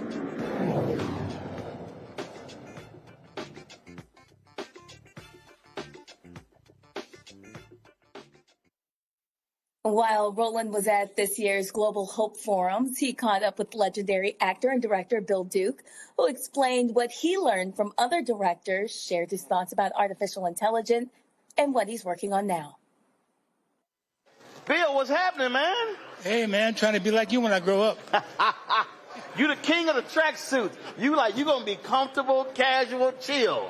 I love comfort, man. At a certain age, comfort's important. Oh, I agree.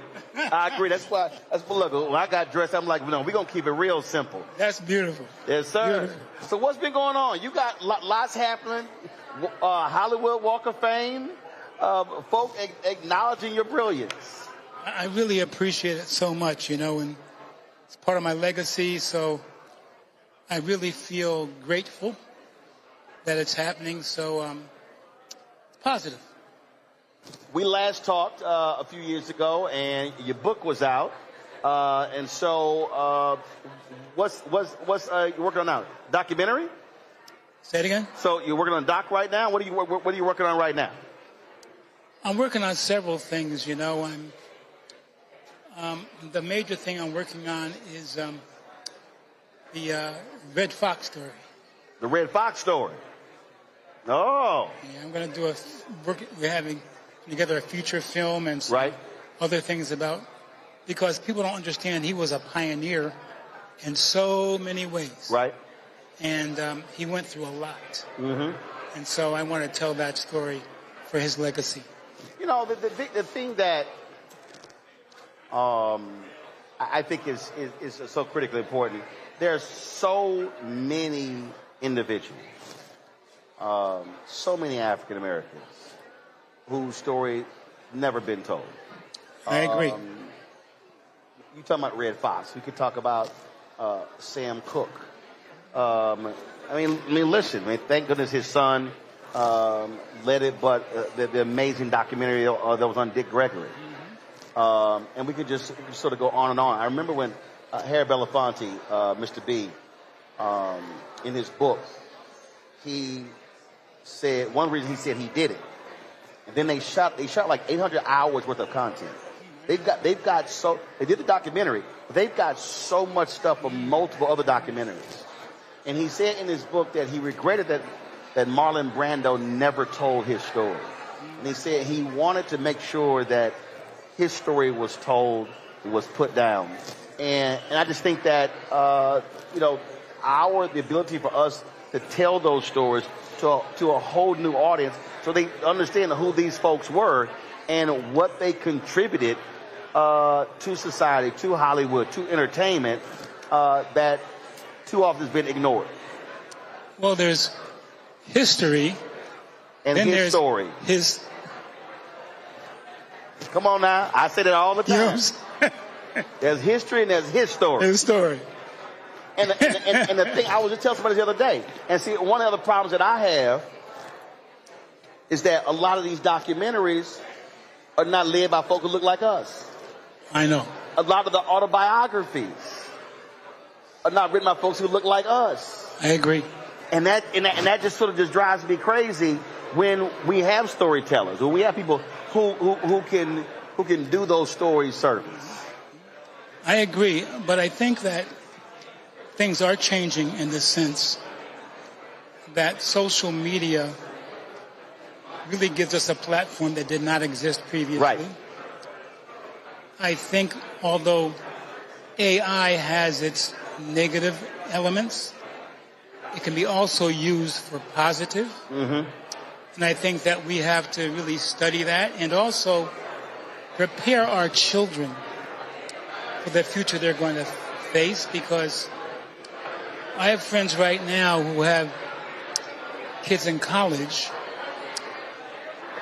that are studying disciplines that will be obsolete by the time they graduate, but they'll still owe the student loan. Right.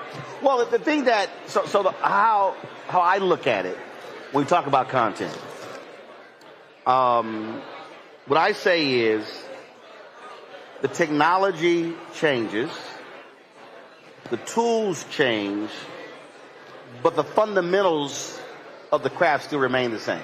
I agree. So when writing, it's who, what, where, when, how, and why.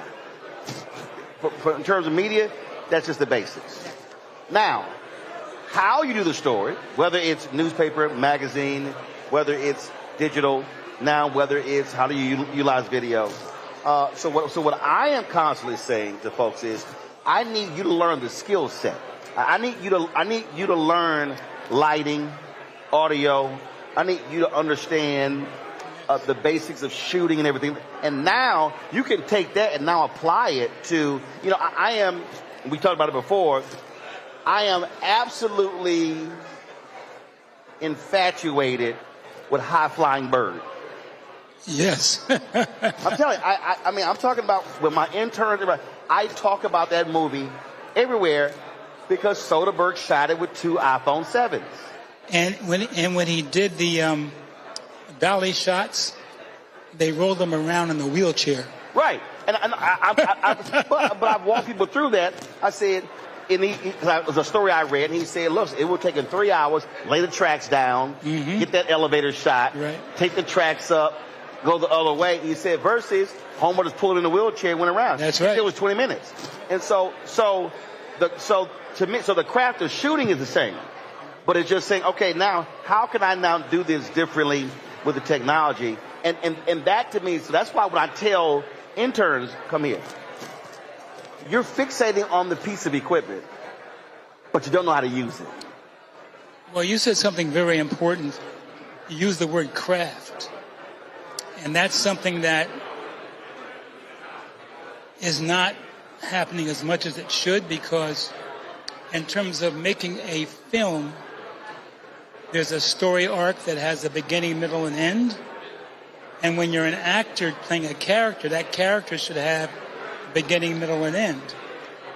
But the craft of things has become secondary just to having the equipment. Right. Which is, I understand that, because a lot of these young people aren't being taught any different. But I hope it comes back. Yeah, and so that's what we emphasize when our interns work. My whole deal is, you need to understand the craft. You need to understand, I need you to learn how to talk your way into a building. I said, there's no book in school. There's no book that can teach you how I need to size up that man or woman, how I need to see how they treat the previous person. Because my objective, I gotta get into that, I gotta get past them. That's right. To get to that person for that story. That's right. So I gotta learn how to communicate, how to schmooze, how to sweet talk. All those different things. And they look at me like I'm crazy. I said, I'm telling you. Because if I send you and you come back and say, oh, I couldn't get it, you're useless to me. That's right. You're fired. Yeah. And so it's hilarious when I'm trying to explain to them that, and they're, well, like, what do you want me to do? Figure out how to get past that damn security guard. That's right. That's right. And it's no different. Look, where you are like, well, Mr. Duke, what we gonna do? We losing light. You better get this shot. That's totally right. And it's a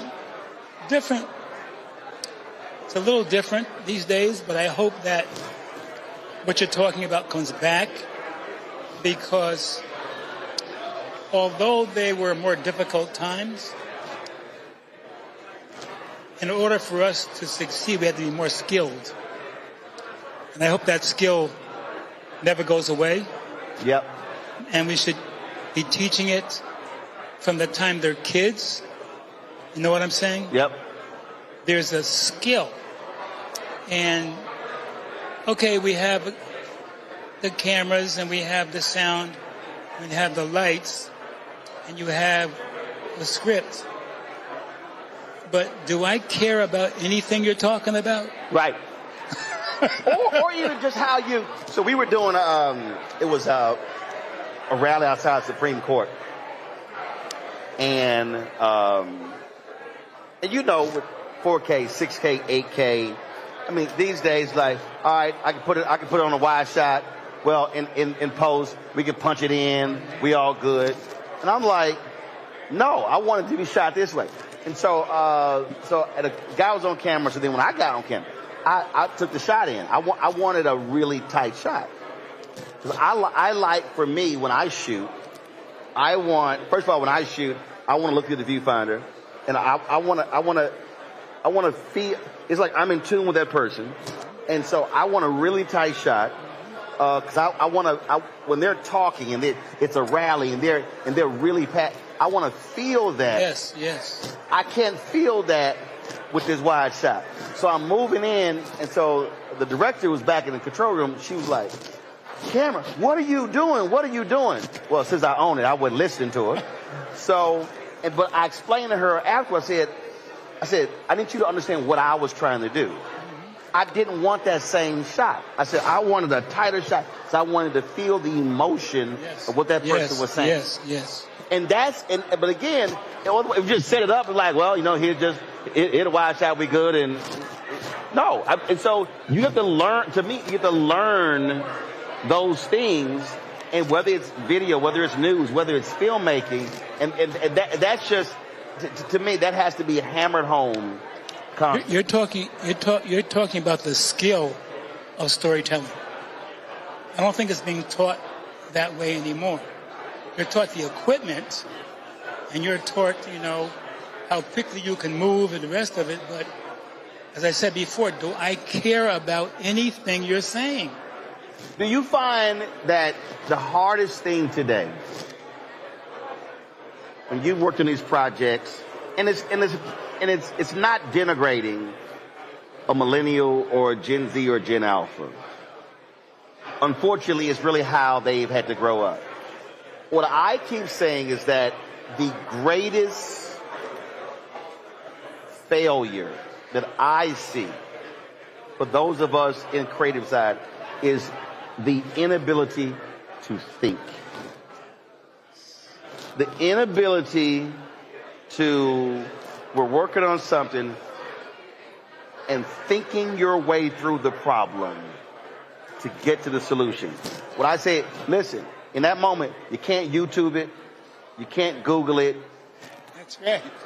And so I think thinking is completely underrated, an underrated skill set.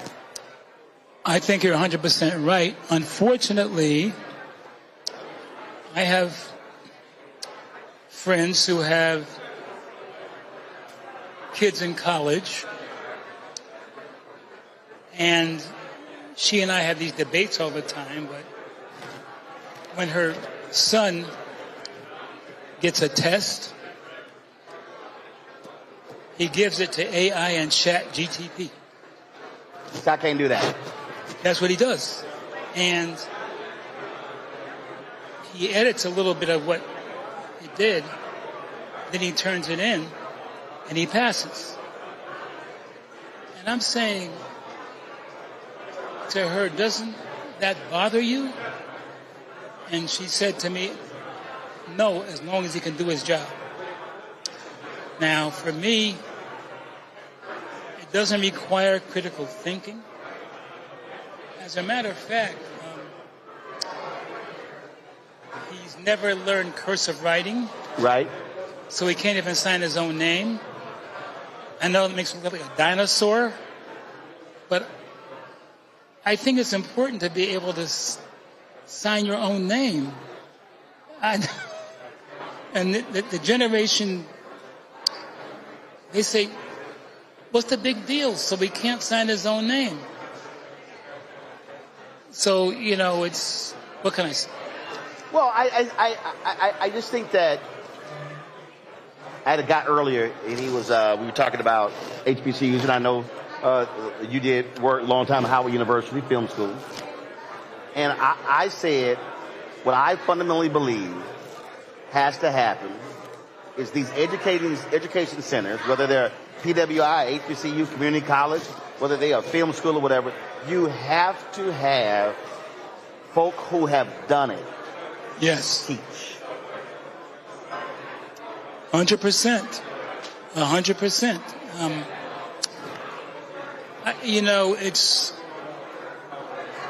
It's one thing to teach from an academic point of view. Or theoretical. Theoretical point of view. It's another thing to teach from an experiential point of view. Because there are subtleties there you can only teach if you've gone through it. And a lot of what is being reported about the success of writers, directors, producers, or whatever, no one, how can I put this? No one ever shows you the snout of boogers. Make any sense? Oh, absolutely.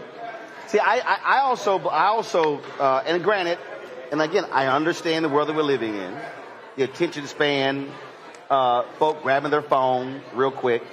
I had a young lady, she's a Howard University graduate, and she was shooting for me. So we were in the office, and Henry and I were talking. Henry was directing, we were talking, and I was talking to her, and then I turned and I was talking to Henry. And then, I looked back, and she's on my phone, she's on Facebook. And I went, what the hell are you doing? She goes, what do you mean?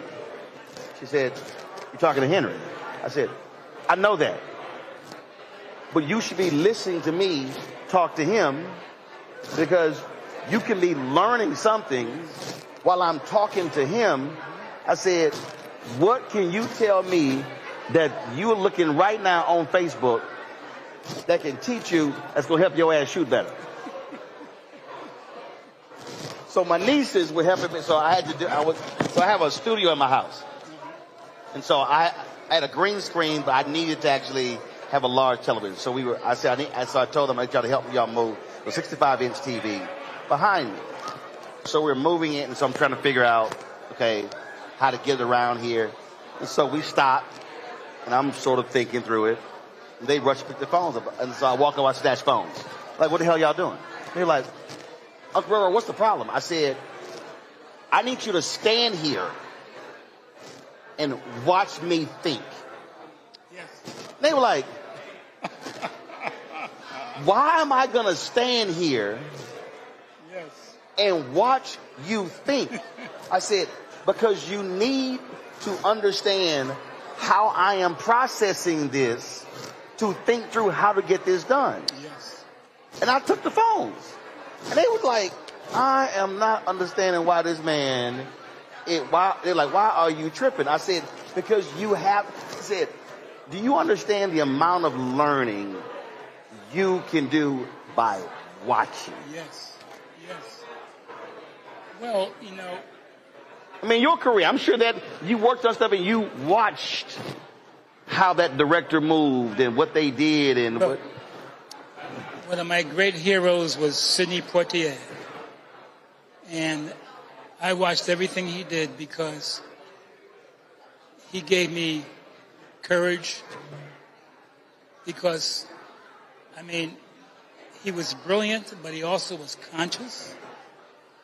And so watching him, watching great directors like Michael Schultz and other people, I was in a play called Ain't Supposed to Die a Natural Death on Broadway, and I was a new actor at that time. I used to stand in the wings and watch the professional actors, what they did and how they did it. B. Wind and other people. And what were you watching? Were you watching how they moved, how they stood, were you watching not just them reciting, but were you watching their mannerism, their physical movements? Everything. They weren't acting. They were becoming. They became that person. And when I saw that, I was like, wow. Right.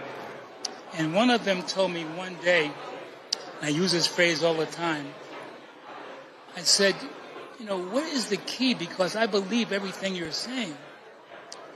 And she said to me, Bill, it's a horrible word, acting. Because great actors don't act. They become. I said, what does that mean? She said, after you learn all your lines, what you got to do is to fall into darkness backward. I said, whoa. Which can also, though, be very dangerous. His name is escaping me, who played the Joker. And he talked and he eventually committed suicide. That was Omari Hardwick talked about when he played Ghost. I interviewed him. He said, Fred, I had to go to such a dark place. I forgot, it was somebody else who I interviewed. They talked about how it took them a very long time to shed that character. Yes. Because they played it brilliantly. Yes. But they had to go to a place. Yes. And one said, I will never do it again. They said because it caused depression. It caused all sorts of different things. Yes, yes. And it was just amazing. And just what you said, they went into that dark place, and they said it was hell trying to come out of it. Yes.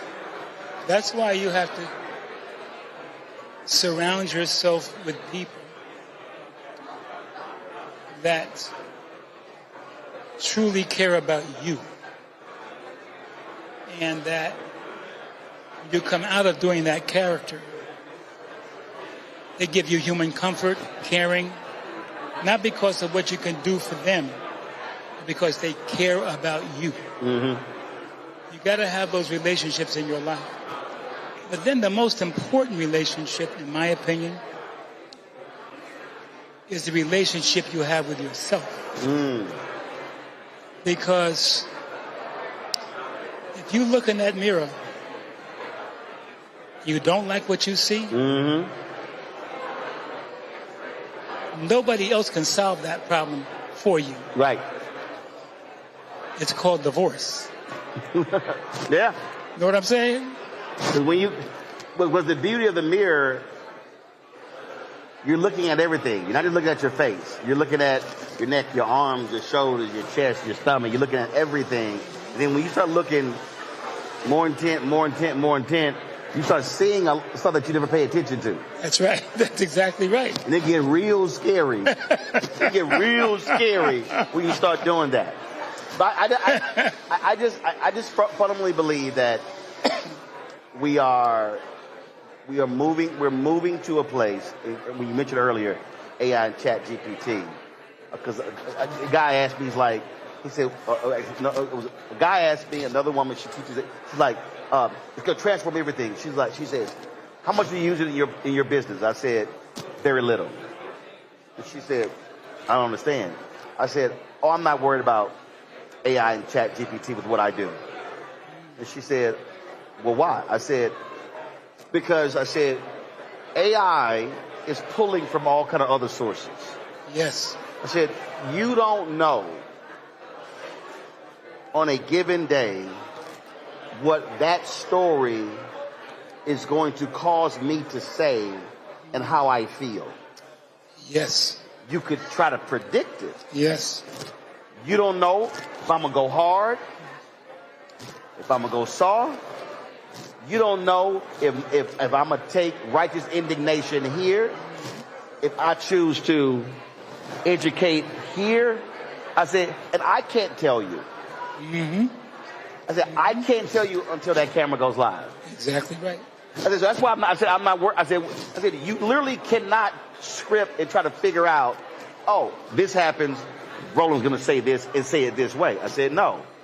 And so that to me is why I believe we talk about that technology, why I'm not that worried about it from the creative side, because it's just like there's several AI songs I listen to. I like it, but I know when I'm listening to a human. Exactly. Yes. I know you can AI soul, but BB King. When B.B. King died, Lionel Richie, I interviewed him. B.B. King told me, he said, Lionel, you cannot write a blues song from the back of a limousine. And that's the other thing. I think AI serves a role, but it cannot make me feel. Exactly. I can listen, but I got to feel it. Yes. To me, that's. I know it sounds old school, but that's why I do it. And that's why when I choose to go to films and look at directors who have the ability to really, as you say, make you think and feel. Mm-hmm. the action's okay and the bombs and the fights and the... Right. Okay. But the point is, you know what I mean? Right. It's like my wife loves John Wick movies. And I go, how many folk gonna get killed in this movie?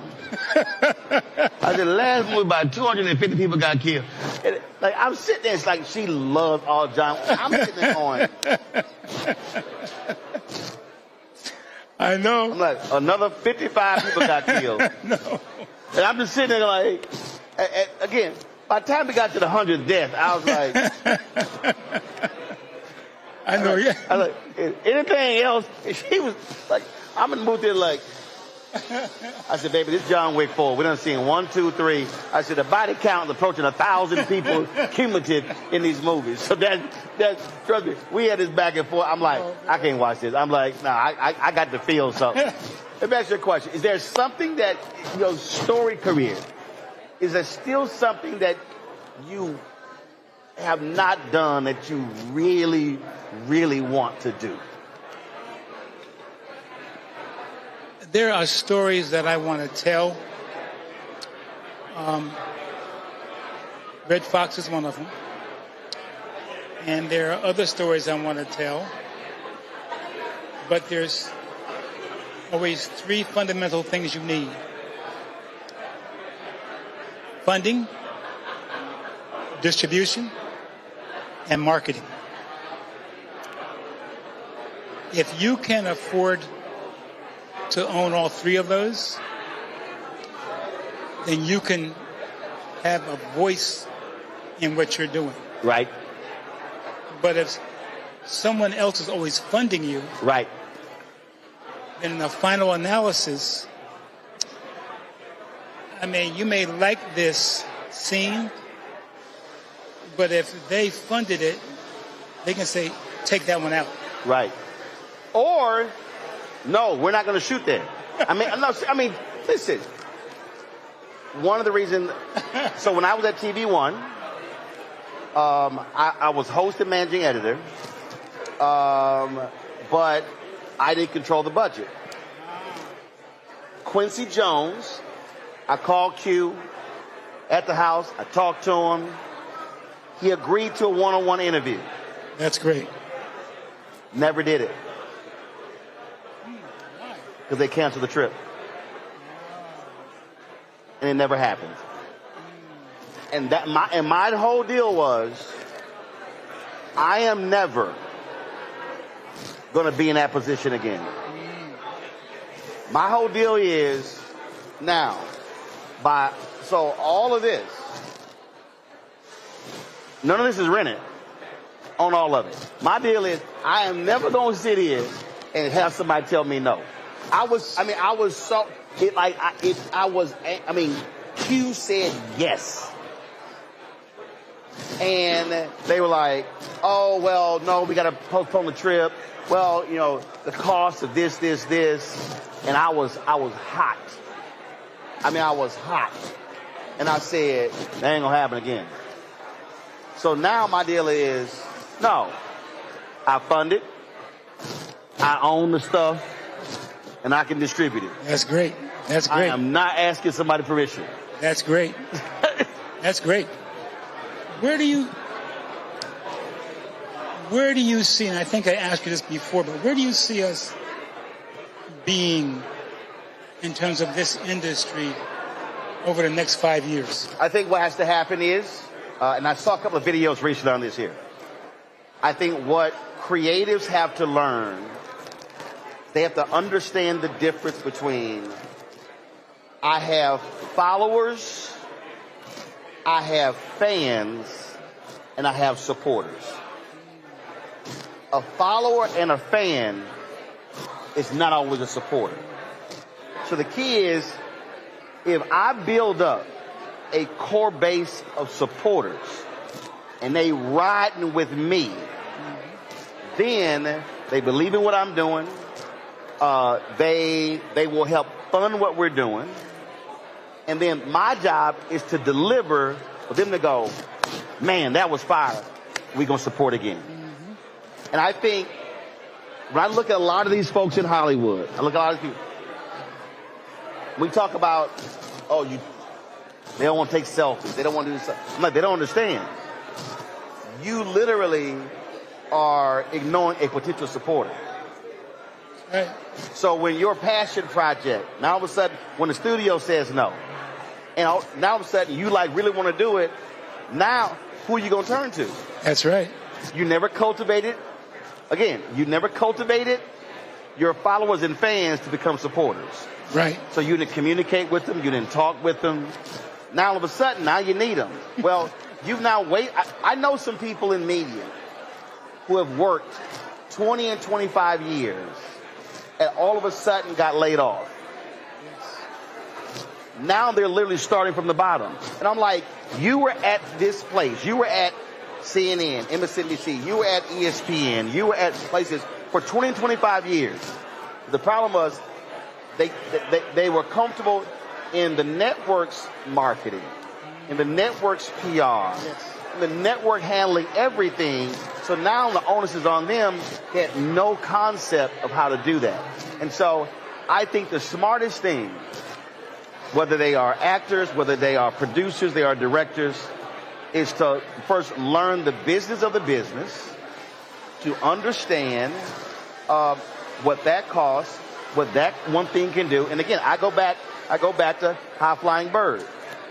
He shot that with an Osmo, the iPhone, and that 10 by 12 light. That's right. So now it's like, wait, but hold up. How can I not? Again, so it's now saying, how can I do this project? But I got to understand, here my financial limitations, how creative can I get, and then now how can I now build this out? I think that's where we're going to be, because we see right now with Warner Discovery, used to be the Big Seven, right? No longer the Big Seven. That's right. It's about to be the Big Four.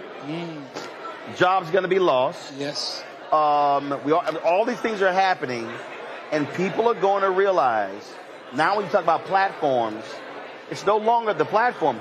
You actually are the conduit to the multiple platforms. So now it's how do you now maximize your social media? Yes. That to me, if that has to be talked about and broken down to say now, if I've got 700,000 here, 1.3 million here, 100,000 here, I got 1 million here. Like for me, collectively we have 5 million. Right. Now, how do I now take that and monetize it and bring them along with the vision I have to create the content that we think is going to be necessary? That's the only piece, because the industry is going, the gatekeepers are going to shrink, and they're going to keep shrinking, and it's going to be tougher for the real authentic stories to be told. Yes. I unfortunately agree. But what you're saying is essential, because from a very, very early age, our children should be taught the things you're talking about. Because the world we know it can sometimes be merciless, and they're not going to feel sorry for you because nobody told you that the name of the game has changed to baseball while you're still running around the bases with a football in your hand. See, I thought you were going to go to High Flying Bird. They built a game on top of a game. That's right. That's right. I thought you were about to go That's there. Right. but that isn't. They built a game on top of a game. That's exactly right. It's real, right? Yeah. So, but I'm hopeful that, I wish there were more people like you on the air, because you wake us up. Because I hate to say it, but many times we have a habit of sleeping.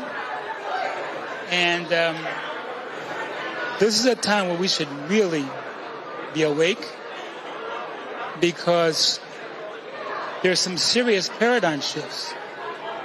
And as you said a little while ago, there are many jobs at stake that people assume would be there. They're not going to be there any longer. So the question is, how do you survive? Yes. How do you survive and then thrive? Totally right. Because surviving is one thing, but thriving is a whole other thing. You're totally right. And that's the key. Thriving is, but are we teaching that? Are we teaching that yet? I think in some ways, the hope that I do have, and I do appreciate this, is that millennials, Gen Z, and Gen Alpha are thinking about owning and controlling at a much earlier age. But the only thing that I tell them is, that's great that you want to do that, but you better learn the business of the business. The business and again, of the business. Going back to the craft. So you may want to do that, but do you know how to do it? And can you shoot? That's right. And edit? Yes. And sit here? Can you direct? Can you do you understand? Right. That's what I try to tell them. So having the idea, having they can say, I'm going to do what you do. And I say, but do you want to do what I do? That's right. And I think that's the piece. That's right. So that's my hope. So I think I do believe that also the cost has now come down so much. And the stores you're talking about. And then how do you also partner? So in this state, massive job losses because of the film industry. We see what's happening in California. That's There's right. no guarantee about the tax credits and all the thing like that. That's right. So now what do you have? You got a whole bunch of script writers, cinematographers, directors, all these folks who are out of jobs. And what I'm saying is, how do all those folks get together and say, well, wait a minute. How can we create... All of us ain't got no jobs. No, I hear you. But how can we get together? You write the script, you direct it, and we create the products, partner with others to now get it out to be able to build it. At the end of the day, you're either going to be sitting on the side, unable to eat, or you're going to sit here and make it happen yourself. Well, you're totally on target. And the opportunities that are in that is potential ownership of some of the content you create. If we teach people, and as you so eloquently stated previously, the business, now everybody wants the show part, and all that stuff, but no one's teaching the business, I was in church a few years ago, and the pastor said, everybody who wants to go to heaven, stand up and sing hallelujah. Everybody stood up, hallelujah. Everybody that wants to die, stand up and sing hallelujah. Nobody stood up. So he said, I have a question. How are you going to go to heaven if you don't die? And how are you going to own something if you don't know the business? If you don't know the business. It's as simple as that. It's called show business. It should be called business show. Right. You know what I mean? Absolutely. And it's a whole, and I say this, there's a whole bunch of creative black folks who are in front of the camera, but it's a whole bunch of folks who are white behind the camera who are sending their kids to private school, making millions off of their craft, and they getting paid, and the folk here not. Yeah. I hope that your voice reaches as many youth as possible, because I have concerns. I have 4 grandkids. Are they being given the tools for survival? There you go. In the future. I mean, I know they have passion and everything, but passion has to be married to pragmatism. Yep. And you have to really understand, if you want to survive, what are you going to be facing? Yep. You know what I mean? But nobody, not say nobody, but a lot of folks don't want to do that work. Yes. They want they expect somehow it's going to be okay, you know, and. Nah. That's why when they ask me, I want to do what you do. And I say, but do you want to do what I do? That's right. And then the whole conversation shifts. That's exactly right. Bill, I appreciate it, man. You're looking good. It's always good to chop it up with you. Can I tell you a joke before I leave? Yes, sir. A young black mother and her young son are on a plane. And all of a sudden, the plane starts shaking. So the pilot comes from the cockpit and he says, ladies and gentlemen, I have bad news. He said, the plane, one engine blew. If we don't lose weight on the plane, the whole plane's going to crash and kill everybody. So, because it's a weight problem, we're asking people to volunteer to jump off to save lives. We're going to be fair. We're going to do an alphabetical order. Okay. So he says first, the A's. All the Asians get up and they jump off. The B's and the C's. And the young boy says, Mommy. Yes, son. He said B's and C's to get up and jump off. How come you didn't get up? She said, because we're black and colored. She says, no, we Negroes today.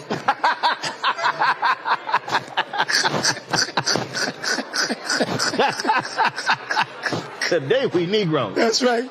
Because it ends. Right. There's a whole bunch getting up for. We got to get to the end. That's right. Appreciate it, Bill. God bless you. Yes, sir. Thank you so much. Thank you. Appreciate it. Well, that does it for us tonight on Roland Martin Unfiltered. Roland will be back tomorrow night, broadcasting live from Alabama State University to celebrate the 70th anniversary of the Montgomery bus boycott. Please do not forget to support the work that we do by joining the Bring the Funk Fan Club. If you want to support our work and help us travel all over the country, you can give via Cash App or Stripe, that QR code. You see it right here at the bottom of the screen. PayPal, it's R. Martin Unfiltered. Venmo, RM Unfiltered. Zelle is Roland at RolandSMartin.com. We do take checks and money orders. Make it payable to Roland Martin, P.O. Box 57196, Washington, D.C. 200037-0196. Please be sure to download the Black Star Network app. Apple phone, you can get it on Android, Apple TV, Android TV, Roku, Amazon Fire TV, Xbox One, and Samsung Smart TV. If you want our Black Star Network swag, go to shopblackstar.network.com. You can get our hoodies, our t-shirts, our crew necks, all the good stuff. Also support the other black-owned businesses that we have at shopblackstarnetwork.com. You can find all of your Christmas gifts and support black-owned companies. Don't forget, download the app on Fanbase. Make sure you support them as well. You have until December 18th to become an investor. So download the app for more information on investing. Go to smart.engine.com/Fanbase. I'm Brittany Noble, and thank you for watching Roland Martin Unfiltered.